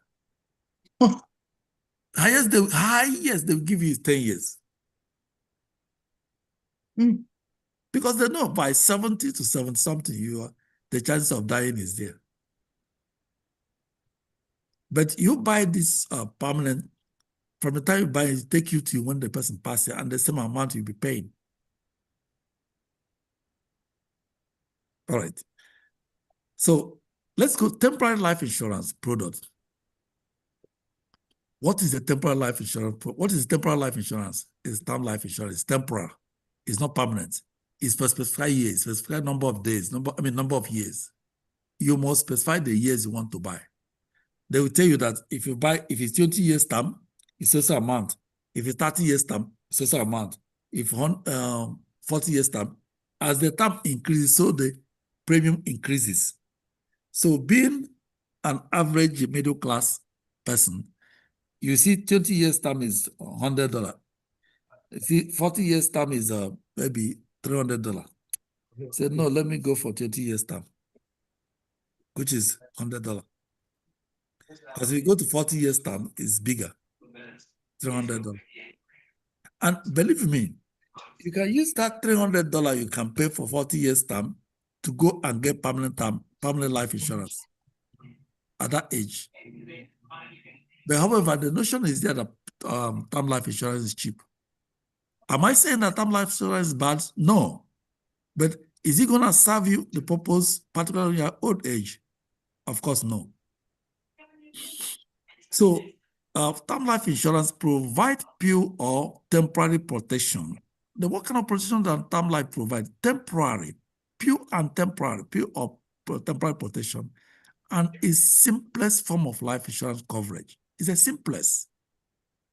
But however, what kind of protection does it provide?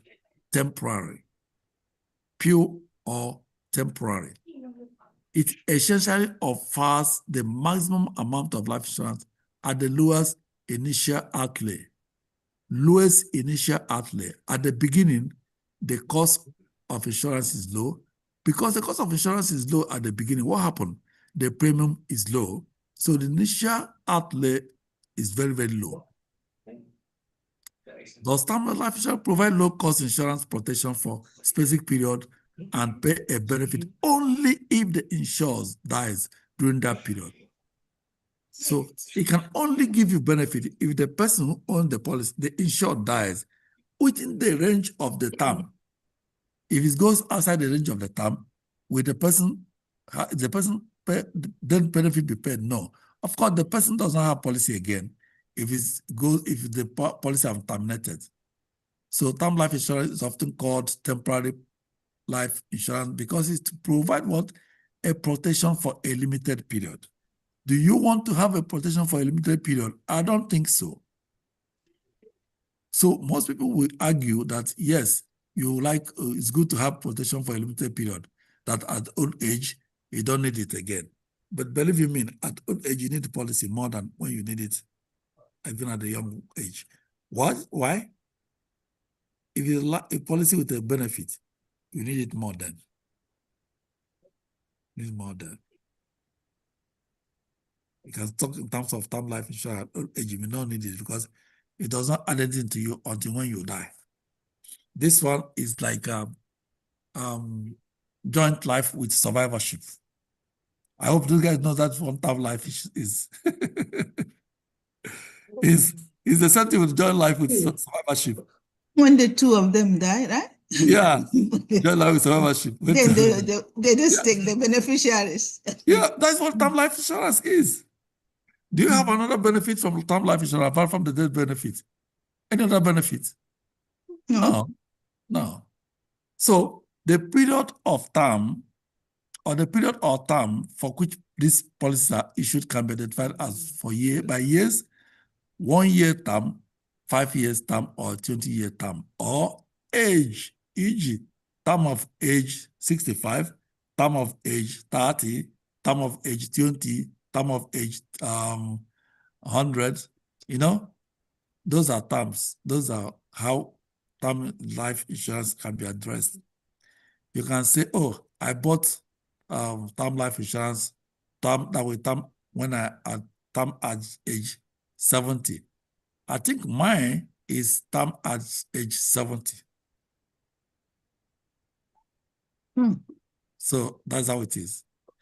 So but the good thing is that if you have a term life insurance within the last 4 or 3 to 5 years, call your company to find out whether you can convert it if you want. It's not a must. Some people have purpose of having it. So it's one thing with life insurance, you buy life insurance based on your knowledge, based on the benefit it will have on you.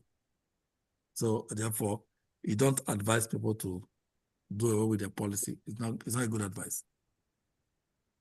So term policy issued until a certain age provides coverage from their date of issue until the insured reaches the specified age. Term insurance provides the insured with peace of mind against financial loss that an early death may cause. Does a dead person has a peace of mind? Yes, it doesn't. Nothing bothers him anymore. He's done. But what I'm saying is that the peace of mind you have when you're alive will be better than the one when you have when you die. Hey, Because anybody who died, does he know where he is? that's why I'm saying he has peace of mind. So the death already is a peace of mind. Yeah. So, however, if the insured outlived the coverage period, the policy expired and no benefit are paid. So invariably, you are betting against your life with a policy that if I reach so time, don't pay me. If I don't reach so time, pay me, pay my family. So it's not a bet. That becomes a bet between you and life and the policy. So we're not going to go to this scenario. It's the same thing we just know. Term life policy can offer fixed. It can offer fixed, which is constant. Level premium means the premium does not change. When you see level premium, means that premium are average over the policy term. What you pay this month is what you pay next month, and that's what we pay until the policy terms. I'm paying $58 on my owner. That $58 is what I'm paying. And the one, you see, the one thing is that when you are paying, it become incurring payment. That is in terms of they go to your account to withdraw it. Most times you don't know what's going on, whether you are paying or not. Meanwhile, they're taking it from your money. And that's the kind of thing all these companies want. They don't want even you to know that you are paying. So term life insurance provides the greatest amount of death benefit per dollar of initial cash outlay. I do not believe this. I do not believe this. Of course, anyway, it may be true. Maybe true. So because of the cost outlay, it's easy. I mean, it's cheap. To say it's cheap, people tend to buy more. You see people getting $1 million, $2 million, $3 million policy. They're paying maybe $500 or $300. But me personally, by the little knowledge I have, I know definitely that term life insurance, nobody says it's bad, but it's very good to the person's need. My own need now will not be to buy term life insurance. If you give me $1 million, $5 million life for term life insurance, and give me $1 million cash value life insurance, I will go for cash value life insurance. I will live if free. I will go for cash value $1 million cash value life insurance than going for $5 million free life insurance. So that's my own personal understanding, you know. That's my based on my need, my benefit. That will what I go for. So some other person may be different. Some people may say That is true. some people may want to completely die for the family. Yeah, it's applicable. Some people may decide to die for family, and that's why we have exclusions in life insurance, such as suicide is an exclusion, because some people may decide that they want to die for family. Yeah, excuse me. Yeah, hello. Yeah, I wasn't happy. My brother come along as in class. I'm teaching people something after much I'm talking. All right, bye. Thank you. So it depends on people's needs.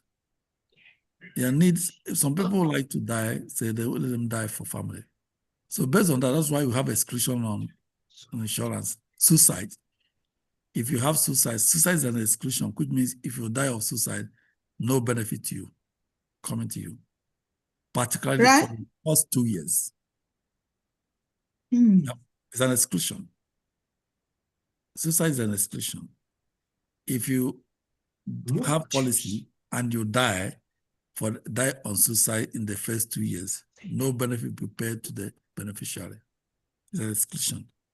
But after 2 years, which is after the contestability period, you asked before, what is the need of contestability period? You are beginning to see the need now. So after the contestability period, that person now die of suicide. The beneficiary will collect a death benefit. But within the 2 years, which is the after the contestability period, it becomes incontestable period. So the contestable period, if that person dies for suicide, nothing will be given to that person. The first 2 years.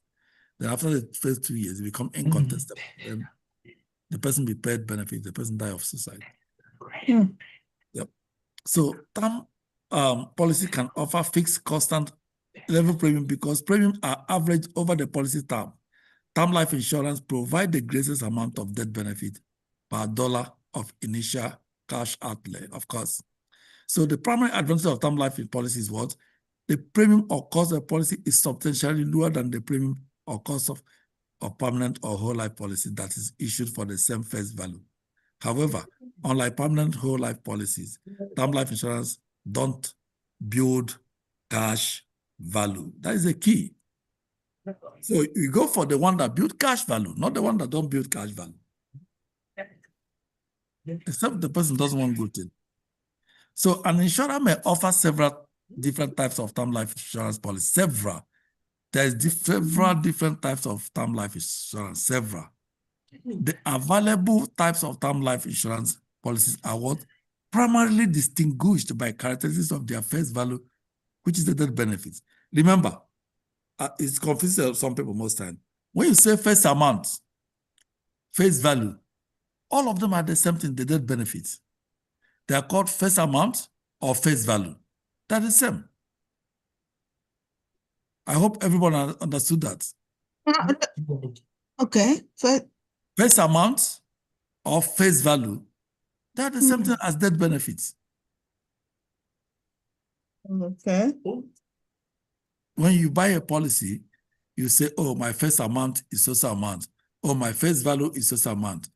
Oh, my death benefit is so amount. You are just always saying the same thing. So face amount, face value, death benefit, they're the same thing. In a simple word, it's death benefits. So when you hear face amount or face value, they are talking about face death benefit. So in questions, you may see face value or you may see face amount. You be asking yourself, what is this? They're talking about what? The death benefit. That amount you bought, that amount you'll be able to pay, you're able to purchase, that is the death benefit. That's the first amount, that's the first value. So the basic type of term life insurance policies include level term. This is where it gets confused. Now, we're talking of the types of term life insurance policies. You remember, term life insurance policy is a type of life insurance. Yes. Term life insurance is a type of life insurance. How many types of life insurance do we have? We have term life, we have permanent, whole life. So now we are going to term life insurance. Term life insurance, how many types of policies? Basic types of term life insurance policies. See, let me just highlight where I'm talking about. The basic types of term life insurance policies. Did you guys see it? The types of term life insurance policies. I'm not talking about types of term life insurance. In term life insurance, you have policies attached to term life insurance. Is it clear to everybody? So the policies that are attached to term life insurance, which are the types of term life insurance policies, are what? Level term, Decrease. level term, And increase. increasing term, and what? Increasing term. So when you are talking of types of life insurance, I mean types of life insurance policy, you are talking of level term policy. So what your duty now to know what is level term policy, what is decreasing term policy, and what is increasing term policy. So if you know these three, means that you have known everything about term life insurance. If you know these three things, there's nothing will come in term life insurance that you will not get through. You know what is the meaning? You know that is level premium. You know is that is the cheapest type of life insurance. You, of course, you finish. You now know what is level term, which is a type of policy in term life insurance. Decreasing term, a type of policy in term life insurance. Increasing term, a type of policy in term life insurance. So if you know that, you're okay. Everything concerning term life insurance, you have known it. And not even come of it in an exam that you will not pass. All right. So let's go to level term.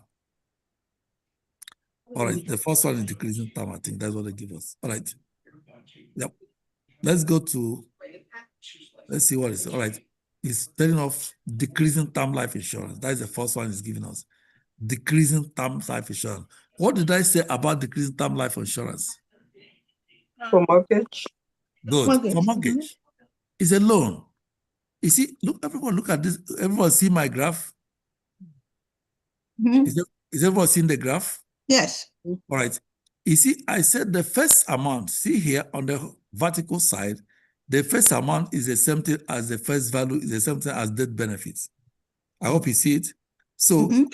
in this, where my console is the first amount, which is on the vertical side, is what we call, this person bought a 50,000 term life insurance. For how many years? 20 years term. So as the person grows in age for that 20 years term, it decreases. It decreases. It decreases until at this point, what happened? The person does not have any policy again. And what happened then? The policy terminates. Now, if the person renew this policy, it begins what? To increase again. So what happened here? In your mortgage, you have 50,000 home. And you pay the first month, what happened? It decreases to this point. You pay the second month, what happened? It decreases to this Coming point. down. Mhm. You pay the second month, the third month, it decreases to this side. It will come down until it was zero. You have paid off your home. So decreasing term life insurance is used for mortgage payment or loan payment. Mortgage is loan. Mortgage payment or loan payment. Does the premium change? Of course, no. Does your monthly mortgage change? Of course, no, except there is increase in your area tax value. That's when your mortgage premium amount will change. So if not, in term life insurance, the premium does not change. It is fixed or is level. All right. So that is decreasing term. Decreasing term life insurance policy have what? Benefit amount that decreases gradually over the term of protection and level premium. The premium is level. That you see, I say premium 350 per year. Level. It does not change. The premium does not change. It's the same thing. You are paying this year, it's the same thing you pay next year until the policy terms or until the loan finishes. So decreasing term life insurance is used for what? For mortgages. Decreasing lifetime insurance is commonly used to pay off insurance debt in the event of death. All right. So for example, 20-year, 50,000 decreasing term policy, we pay a death benefit of 50,000 at the end of the policy term. That amount gradually declines over 20 years term and reaches zero at the end of the term.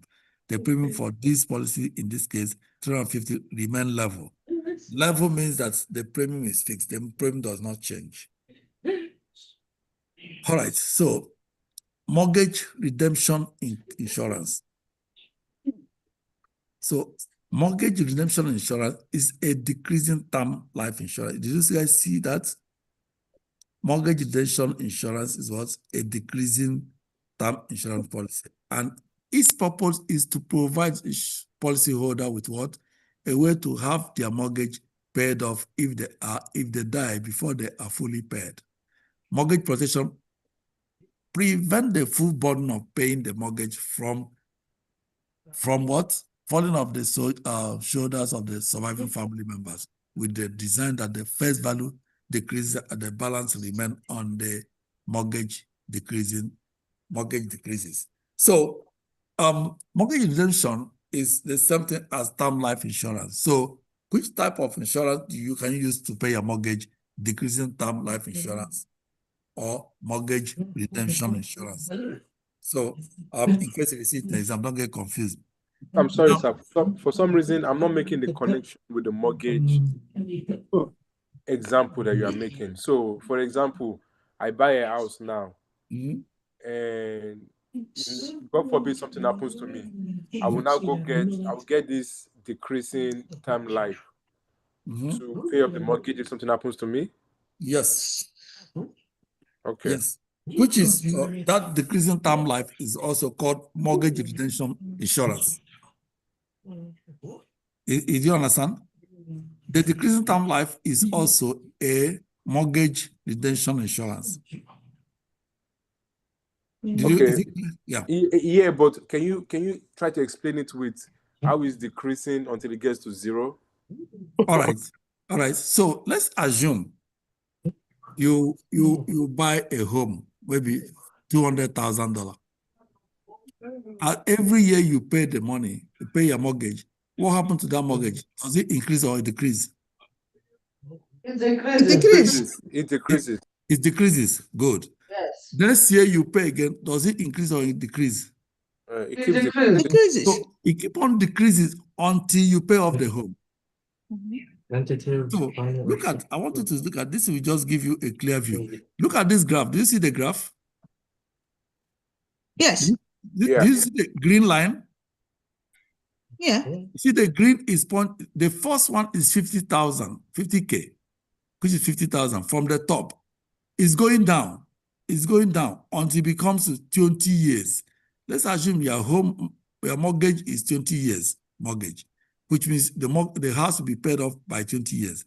Look at how the line is decreasing. As you pay your mortgage, it continues to decrease until it comes to zero at the age 20 years. Okay. Yeah, so that's what it is. So the decreasing term is also what we call the mortgage redemption insurance. It's the same thing. When you hear mortgage redemption insurance, it's decreasing term. But I've seen in several questions where they write different policy types, say which one of them is used for mortgage payments. I've seen several questions on it. They write several policy types, ask you which one of them is used for mortgage payment. Is decreasing term or mortgage redemption insurance. But all the time I see it, I've not seen where they write mortgage redemption insurance. What I see is what decreasing term policies. So decreasing term policy is used for mortgage because it's the same thing with mortgage payments. Got it. Thank you. Yeah. All right. So let's go ahead with credit. One, we have decreasing where it's come down. Now we are talking about credit life insurance. What benefit do we derive from it? We say credit life insurance is a limited benefit term policy designed to cover the life of a debtor or pay the amount due on a loan if the debtor dies before the loan is repaid. Decreasing credit insurance, decreasing term life insurance is equally used for loan or debt payment settlement. But that one, does it have anything to do when person passes? You can see that the credit increasing life insurance is equally used in loan payment. What happens when the person who is paying the loan dies? They will come in, they will step in to begin to pay the loan. But in decreasing term, if the person passes, the loan will be the remaining part of the loan will be paid. But what happens in credit life insurance is still the same thing, but the difference is this. When you have a credit life insurance policy and the debtor dies, the loan will continue to pay monthly as the person has been paying until it finishes. Or however, depending on what you decide to put in your contract, you may say, please pay me a lump sum. They will agree to pay a lump sum depending on the contract terms with the insurance company. So credit life insurance and the decreasing or mortgage redemption insurance is used for debt and loan. But specifically, decreasing term life insurance or mortgage redemption insurance is used for mortgage, please. But do they use for debt and loan? Of course. Credit life is equally used for loan and debt. If the debtor dies, the creditor will collect the money. So these are any confusion? Any question? No. If anybody do not understand, just ask questions so we can Yeah. get it more. Because you need to know these three types of term life insurance: decreasing term, level term, and credit life. So you have to know these three. If you know these three, know it well, everything concerning term life insurance, you have covered it, honestly. But this is where it gets messy, it gets confused by people. And we definitely see it in the example. All right. So credit life insurance is a limited benefit term policy designed to cover the life of a debtor and pay the amount due on the loan if the debtor dies before the loan is repaid. The beneficiary of this type of policy is typically the lender. So if I lend money to somebody, if I'm lending money, maybe 500,000, the person saying, want to collect the money. One of the criteria I give the person is that you have to put insurance in this policy, in this loan. You have to put insurance on the loan. The person say, that's the condition I give. I say, I will give you the 500,000, but can you put insurance on the loan?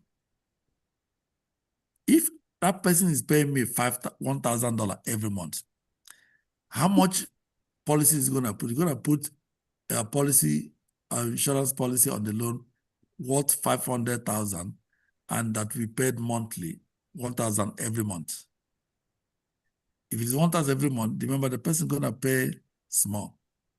But if 2,000 every month, what happened? The premium is high, means that the amount will be high too. So the type of insurance, so this type of insurance is decreasing term with the term matched to the length of the loan period, generally limited to 10 years or less. Sir. And the decreasing, So I'm sorry to cut you in the middle. So, no, go ahead. So you borrowed me $500,000 now. Mm-hmm. You now told me that I need to create a policy. I need to open a policy, a credit line. Create insurance on it. Create a credit line policy on that loan. Mm-hmm. And if I agree to be paying you $1,000 every, that means the premium I'll be paying will be $1,000 every month to that loan. Mm-hmm. As I'm paying into that loan, it's being collected somewhere so that it will be paid to you, right? No. Okay. If you put insurance in that loan, you're gonna be paying the insurance separate from what you are paying me. If you are paying me 1,000, the insurance company will say, since your loan is 500,000, look at how much you're paying for the policy. Right. If they say it's $500,000, good for you. If they say it's 1,000, good for you. So you'll be paying my own. Why? All of us are still alive. You're paying me. Now the insurance company that cover that amount for that amount of the loan, you'll be paying them what they say you'll be paying them for that amount of loan. So if anything happened that maybe you could not be able to pay, what happened? They will now begin to pay from where you stopped until the loan finishes. But the limit they can go is 10 years or less. They don't want to go more than 10 years. So any loan that is more than 10 years, mostly insurance company will not want to go for it. They want to go 10 years or less. And that's basically why you cannot use it for mortgage. You can see the difference. You can use it for mortgage. Because what's the limit of mortgage you can pay? I think 15 Sometimes to you get to 30. 30. 15 to 30.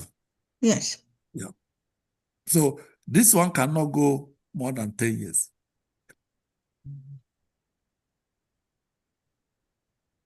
So that is the difference. You're going to be paying for the loan, you're only going to pay for the policy. You remember, you buy the policy to cover the loan. So that amount you are paying me directly does not have anything to do with the amount you pay for the policy you bought for the loan.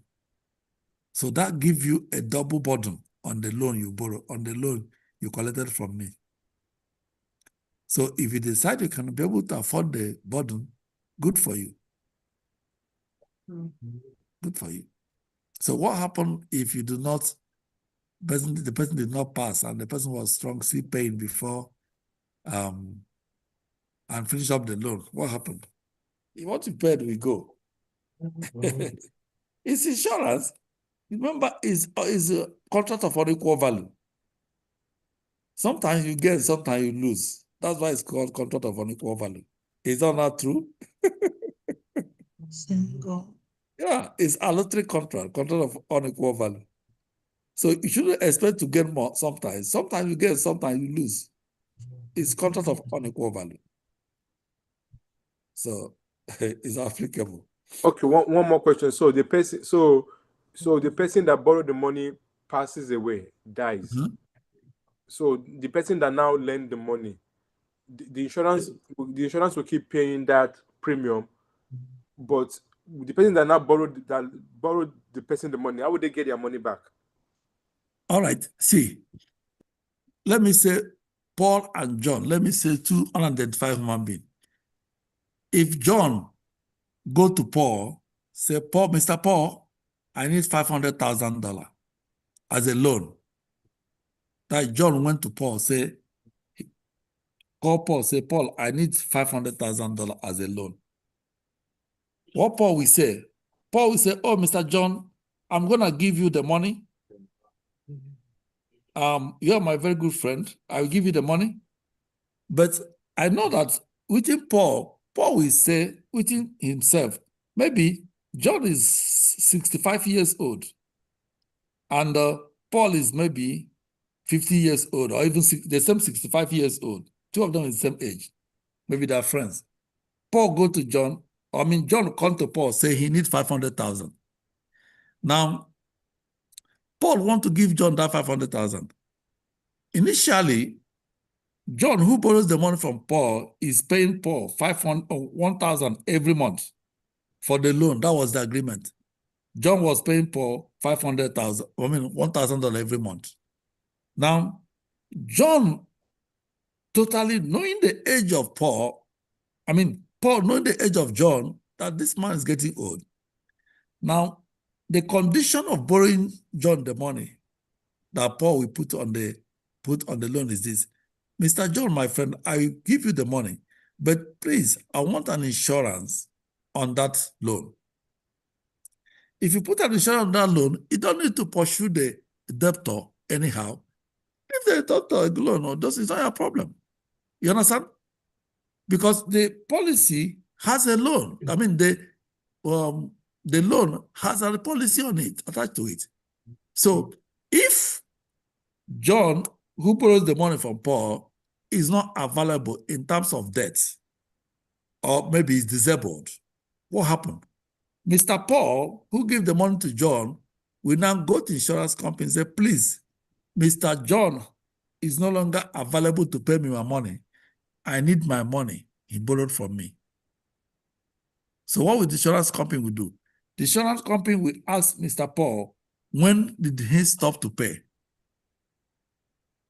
Then Paul will tell them when John stopped to pay. Then the insurance company will start to pay from where John stopped until the loan of 500,000 finishes. Okay, got it. So that is what it is. So in that case, who is the beneficiary? The beneficiary becomes the lender, which is Mr. Paul. Mr. Paul, who lends the money to John, is now the beneficiary of that policy. All right. Yeah, so that's exactly what it is. But he didn't lose anything. Huh? Because he didn't lose now. No, he didn't lose any. That is a smart move. Yeah. He doesn't, Mr. Paul don't need to be going to John and say, pay your money. You don't have that kind of time. Your money is secured. That is exactly what the insurance we are putting in our mortgages are. That is exactly the insurance we are putting in our auto vehicle, auto machines are. Remember, if you go to car dealer today, you want to buy a car, you cannot drive that car out of the car lot without having insurance on that car. I hope everybody knows that. Yes. Why? The insurance company don't want to lose. What if you take that car out of the car lot and hit that car? Maybe the car damaged beyond repair, and the car is on loan. If you don't put the policy on it, the insurance company has lost. So The confidence of insurance of the car dealer in giving you the car is because there's insurance Because it's attached to it. covered. Mhm. If anything happens, even if the car lost, they don't bother. They don't go to insurance company will pay them. Yes. So that is a way of making sure that, look,